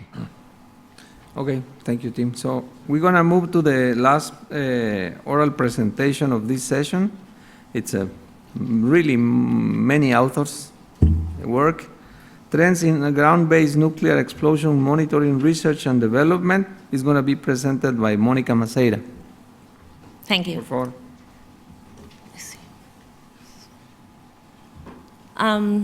Good morning. Thank you for staying here until the end of this session. I want to thank Mario and Tim and the organizing committee for giving us the opportunity to present our paper in this forum. I also would like to thank all my colleagues listed there. There are many, but without them, we would not have reached to this product. And I don't know, I guess that most of you must have a flyer that Leslie kindly has been giving to everybody coming into the room about these trends in nuclear explosion monitoring research and development, a physics perspective. This is a document that we released at the beginning of June this year. And here what I am going to do is mainly publicize it, convince you that you should go and download it and read it. So the outline is extremely simple. So what is this document? Why do you want to read it? And where can you find it? Because I am sure that after this talk, all of you are going to want to read it. So what it is? Good sales. This document reviews the technical literature related to nuclear explosion monitoring research and the CTBT. We have identified over 40 research trends, and in the document, for each trend, we highlight the benefit and the value to a nuclear monitoring mission. We cite what we consider that are key papers in each trend that advance the research and the science in that trend. And we also identify research gaps, and we summarize what we think that is needed future research and development for continuing the nuclear explosion monitoring research. So who are the authors of this document? There are many. And the document was authored by a team of writers and editors. There are like a couple of conditions that we had for the writers. And these were mainly that the writers have to be early career geophysicists or nuclear physicists that represent the next generation of researchers in the field. And as well as the authors had to have published peer-reviewed papers in this subject matter. As a consequence, we came up with these authors here. So from Los Alamos National Laboratory is Phil Bloom, Jonathan McCarthy, Omar Marcillo, Garrett Euler, and Mike Benioff. From Lawrence Livermore National Laboratory is Sean Ford and Mike Pasianos. From the Naval Research Laboratory is Greg Orris. From Pacific Northwest National Laboratory is Michael Fox. And from Sandia National Laboratories is Stephen Arrow Smith, John Merchant, and Megan Slinker. Many of them are in this meeting, so feel free to contact them. But the document also benefits for many collaborators and contributors, and also from peer review.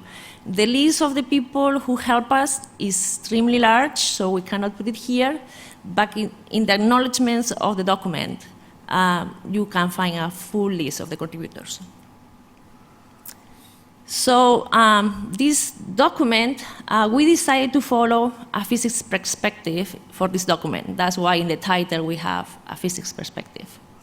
From the research point of view, it's useful to realize that monitoring improvement relies heavily on advancing the science behind the understanding of the signal generation, the propagation, the recording, and the processing of the signals, seismic, hydroacoustic, acoustic, and radionuclide signals. So the sketch here, from left to right, shows this process that kind of is a full scope of the processes for monitoring. So in the left, you have source physics, so an event occurs, that's source physics, understanding the signal generation. Then that signal propagates through the media, and we need to understand the changes that happen to that signal through that media, that's signal propagation. It arrives to the sensors and gets recorded and converted into data, that's the sensors part. And finally, signal analysis performs the processing of these signals to come up with a list of sources of interest and other related products. So throughout the monograph, you will see that this is our approach. So it's a physics approach, and we have a chapter in source physics, a chapter in signal propagation, a chapter in sensors, and a chapter in signal analysis. Those are our main chapters. And inside each of them, we identify trends. So why do you want to read it? This document has several unique features compared to previously published monitoring documents. For SMEs, for subject matter experts, we are trying to provide insight into other disciplines and also encourage multidisciplinary research. We also intend to spark the renewed readership of previously publishing papers by placing them in the context of general technology development. For the next generation of researchers and students, that is the main audience, intended audience for this document, and is very well in agreement with the feel that I got in this meeting so far for the youth. So we are trying to provide an introduction to the technical literature and also to avoid reinvention of the wheel. So we try to avoid future research duplication. Also, one unique feature of this document is that the references are linked to the direct source papers. So for whoever is inclined to go more in depth into a particular topic, they can link directly to the source papers that we cite without having to leave the online version of the document. Besides these external links, the document is full of internal links, and we took advantage of the bookmarks PDF feature, and there are many links inside the document that we will go mention throughout the talk. The document also provides tutorials. The idea is to provide background information on certain subjects inside a trend. In the sample here is a tutorial for measurements that are used for event screening. In this case, is the discrimination using MS&B ratios, so this magnitude based on body wave magnitudes and the magnitude based on surface wave magnitudes. In the picture up there, you can see in the gray background is the raw signal for a North Korea announced nuclear explosion test. In the really dark black is the same signal but filtered at high frequencies, and bracketed is the time window that we will use to measure that body wave magnitude MB. And in a lighter black color is the same signal but filtered around 20 seconds period. That is what you need to measure the surface wave magnitude. So throughout the document, there are tutorials of this type. Some of them are much more in detail, and they provide background information for people that maybe are not so into that particular topic. Also, for each trend that we identify, we provide a future R&D box, as we call it. Is that green box over there, where we identify a future R&D need. Here there is a radionuclide sample of a future R&D box. And in the final chapter of the book, we summarize each of these boxes into bullets. And there are internally linked in the document. So that's one of the advantages of getting the online document. It has all these links and it's very easy to navigate. Here there is another sample, in this case a seismic sample of a future R&D box. In this case about the suitability of ambient noise field for retrieval of amplitude information that needs to be continuously explored numerically and theoretically. And we think that it's a future growth area for research using seismic noise.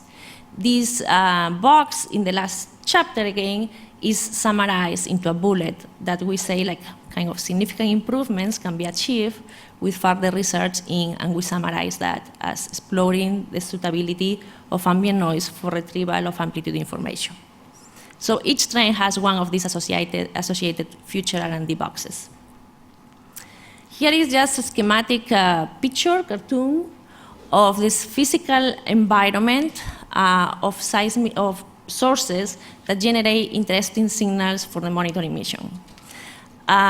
Usually this is very close to the Earth's surface or just in the upper part of the crustal structure of the Earth.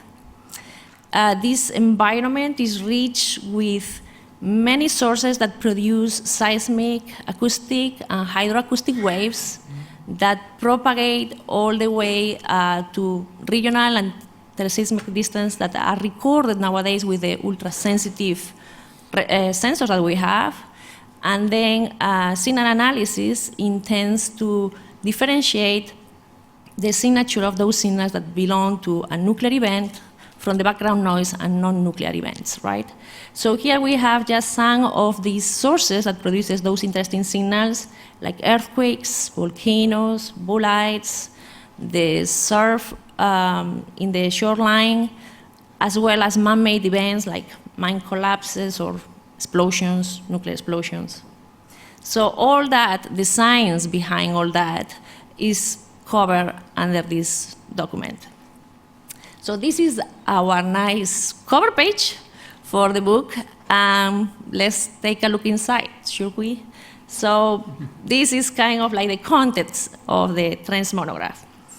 As most of the books, it has an abstract, a preface, acknowledgement section where you can find all that long list of contributors that make this possible, the acronyms and abbreviations. There is a small introduction to the topic. And then, before starting into detail into those 4 areas that I mentioned before of source, signal propagation, sensors, and signal analysis, we have identified 3 cross-cutting trends that we call contextual trends. And they are there, like from large atmospheric to small underground explosions, from large signals to those hidden in the noise, and from paper to high-performance computing. That last one has several tutorials, and it has mentioned to many of the national data centers and databases that are available to study and to fulfill the monitoring mission from different countries. Of course, IRIS DMC is mentioned there. Then we go with the trends that we identify under source physics. And there are many of them, but I am not going to bore you reading all of them, but you can see that there is many, from radionuclides to seismic to infrasound, all dealing with the source. We have also signal propagation, mainly dealing with models, like from global to local seismic models, but also hydroacoustic models, and from 1D hydroacoustic to 3D hydroacoustic models. Then we speak about the sensors, the trends that we identify. Me personally, I was amazed by the amount of trends that we found for sensors. And also, finally, the signal analysis trends that we identify. Finally, at the end of the monograph, another final chapter is future or research potential for further improvements. In that chapter is where we summarize into bullets each of those future R&D boxes, the green boxes throughout the document, and we link them. So it's a very, I find it like a very useful chapter, especially for people starting that want to see what is the state of the art in several subjects and what is needed. We also have the R&D themes from the GNDD technology roadmap, and this kind of keys each trend with research performance metrics. For the non-seismologists, we have a guide to seismic waves and phases. And finally, the references. And as we mentioned before, one of the noteworthy features of this document is that each of these references is linked to the source paper. So Now you are all convinced that you want to read this book and you need it desperately. So as soon as you leave this, you are going to get it online. And this is how you can get it. I don't think that you don't need to write it in the flyers. Is there. There are a bunch of them at the end of the room. You have the information to how to download it. For the more old-fashioned people, there is always. There is also printed one that you can get at the end, but I really encourage you to get the online version because I think the experience for the reader will be much better. You can take more advantage of the features. Thank you. Thank you. We have time for one quick question. Please go to the mic if you have a question.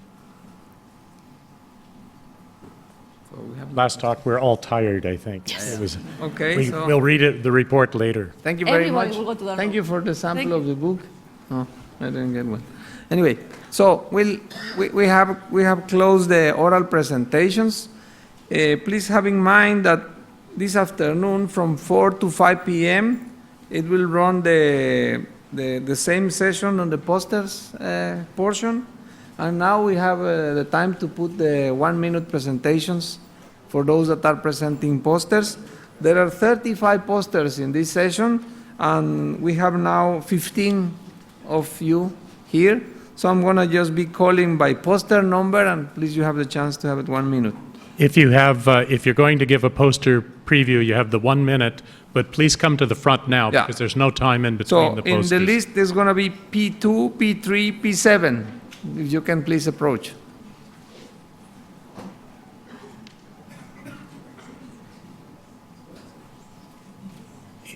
Then Any presenters? from P2, P3, or P7? If not, huh? But you're going to. What's your poster number? P2. Huh? P2. P2, okay. Without their names. Oh, Yeah, yeah. names. Because I'm not sure about if they know. Yep. Okay, Mikhailenko. Yeah, exactly. Yeah, just talk. Hello, my name is Ekaterina Mikhailenko. I am from Ural Federal University, Ekaterinburg, Russia, and I would like to, how to say, I invite you to visit my poster because it is devoted to the CTBT-related activity at the Ural Federal University. And please come and I'll tell you what courses we taught, we are teaching and we taught last year and how we do it, especially our diplomatic course, which is a simulated course, which is devoted to CTBT-related issues. Thank you. Thank you. So the next author is Kadiri, poster number 3. Umar Kadiri. Okay. No. If not, then we have Amarli, poster 7.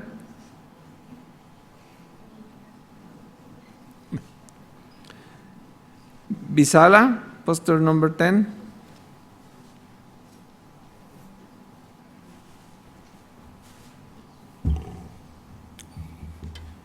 Yeah, my name is Awal Bisala from Nigeria Atomic Energy Commission.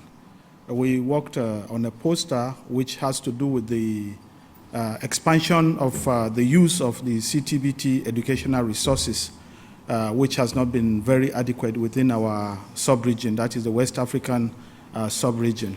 So what we are trying to do is to expand the awareness in a way that we can get the academia involved in terms of utilizing the various elements, flexible elements that are enshrined in the CTBT educational resources of the CTBTO.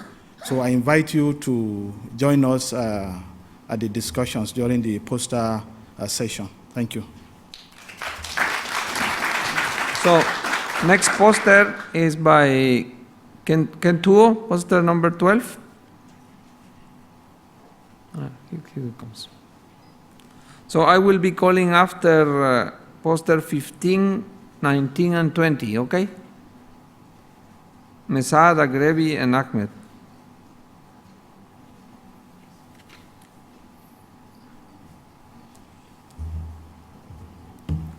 Good morning, ladies and gentlemen. I'm Norris from Papua New Guinea, from Port Moresby Geophysical Observatory. Briefly, I will be presenting a poster regarding the CTBTO's work within my country. We've been working in collaboration with the other regional monitoring system before our network, and we use the CTBTO data to build the internal system for our tsunami warning system for the education, university awareness, awareness to the industries, government, the communities as well. And for the awareness of the community for tsunami warning purposes and the building code for the buildings, industries, the road systems, byproduct of the CTBTO. Thank you very much. Thank you. So, author of poster 15, Mesad. Jordan.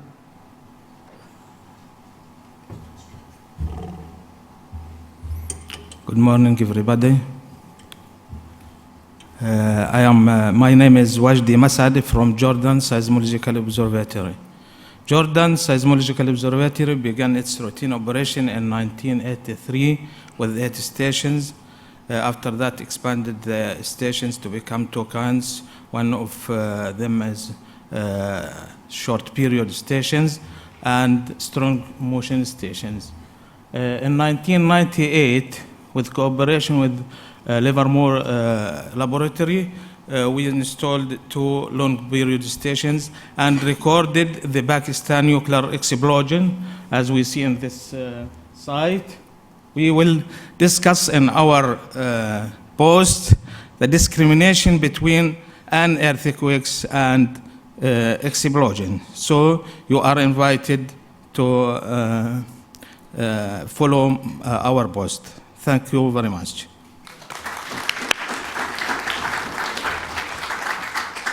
So, Audu, please. Agrebi, poster number 19. Hello everybody, Agrebi Abdulheb from the IDC. The title is From Training Analyst to Training NDCs. It's the new challenge for Mario and our capacity building and training team. So we are aware about the challenges faced by emerging NDCs in infrastructure, software, and trainings. So we conducted a survey and we collected recommendation in the previous NDC workshop, SnT sessions, and 2015 feedback from NDC trainings and CTBTO workshops. In this poster, we will present what the IDC did to face those challenges and to address those recommendations with a new vision of trainings and a new set of tools. Thank you very much. Abudi, poster 21. Rana. No? Good morning. My name is Rana. I'm working in National Monitoring Authority for Non-Proliferation, the NDC of Iraq.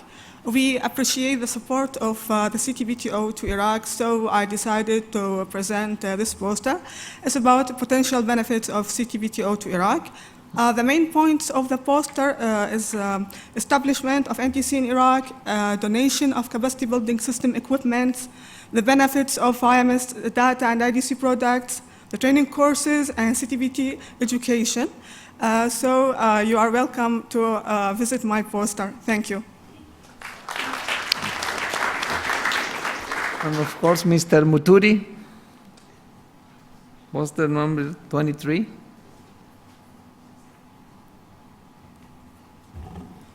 Good morning, everybody. My name is Harun Muturi. The title of my poster is Public Awareness Creation of National Data Centers in Africa. This topic is informed by the fact that IDC, National Data Centers, they provide support, technical support to CTBTO member states, and the NDCs also receive process and analyze data from international data centers and also IMS stations. Yeah. The data received is so important, especially for verification by the CTBTU, but also for civil and scientific uses. Yeah.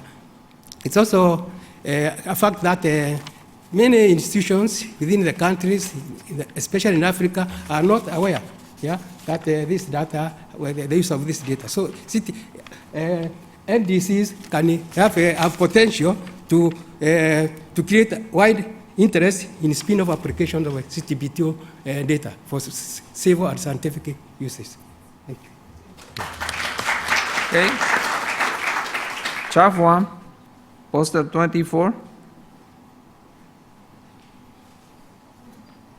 No?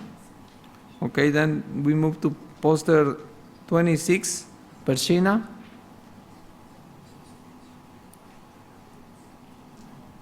Poster 27, Win.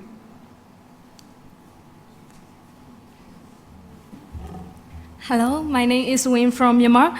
I am a nuclear engineering student in Myanmar. In this poster, I will discuss about how our student, nuclear engineering student, discuss about the CTBT with variety topics like threat of nuclear proliferation and the use of diplomacy, the art of negotiation, and the functions of international organization that impose our science and technology on international relations. That is all. Welcome to my poster. Thank you all. So we got now the presenter of poster number 20, Ahmed.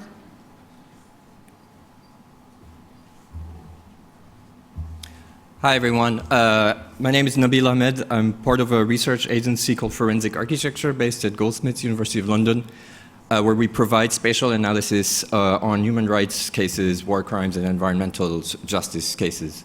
The project that I'm here to present in the poster is a case in French Polynesia of nuclear testing.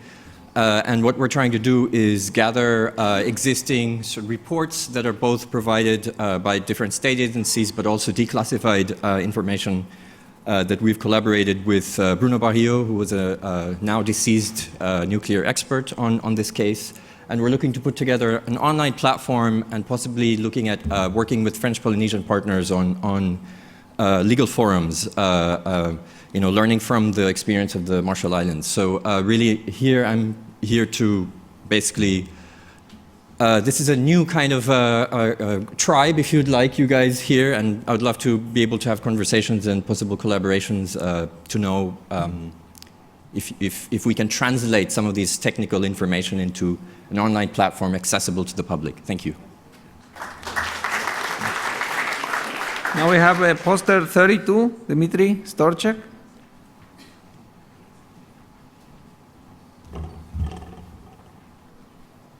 So, believe me, I had nothing to do with that introduction to the IAC that Steve Myers has given this morning.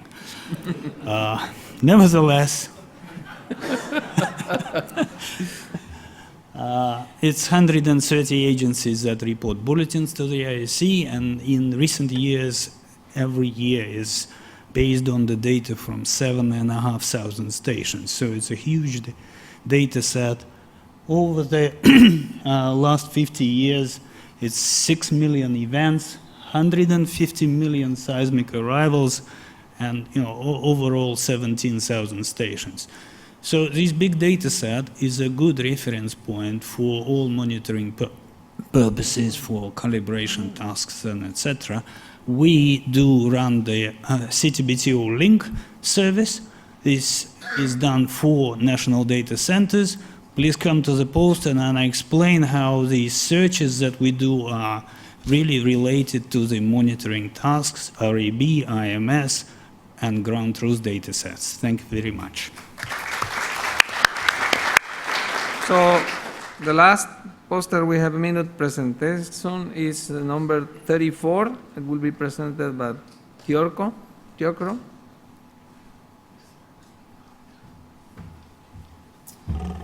Hello, everyone. I want to thank you for staying here during your coffee break. My name is Juan Bustamante. I came with a team from the University of British Columbia.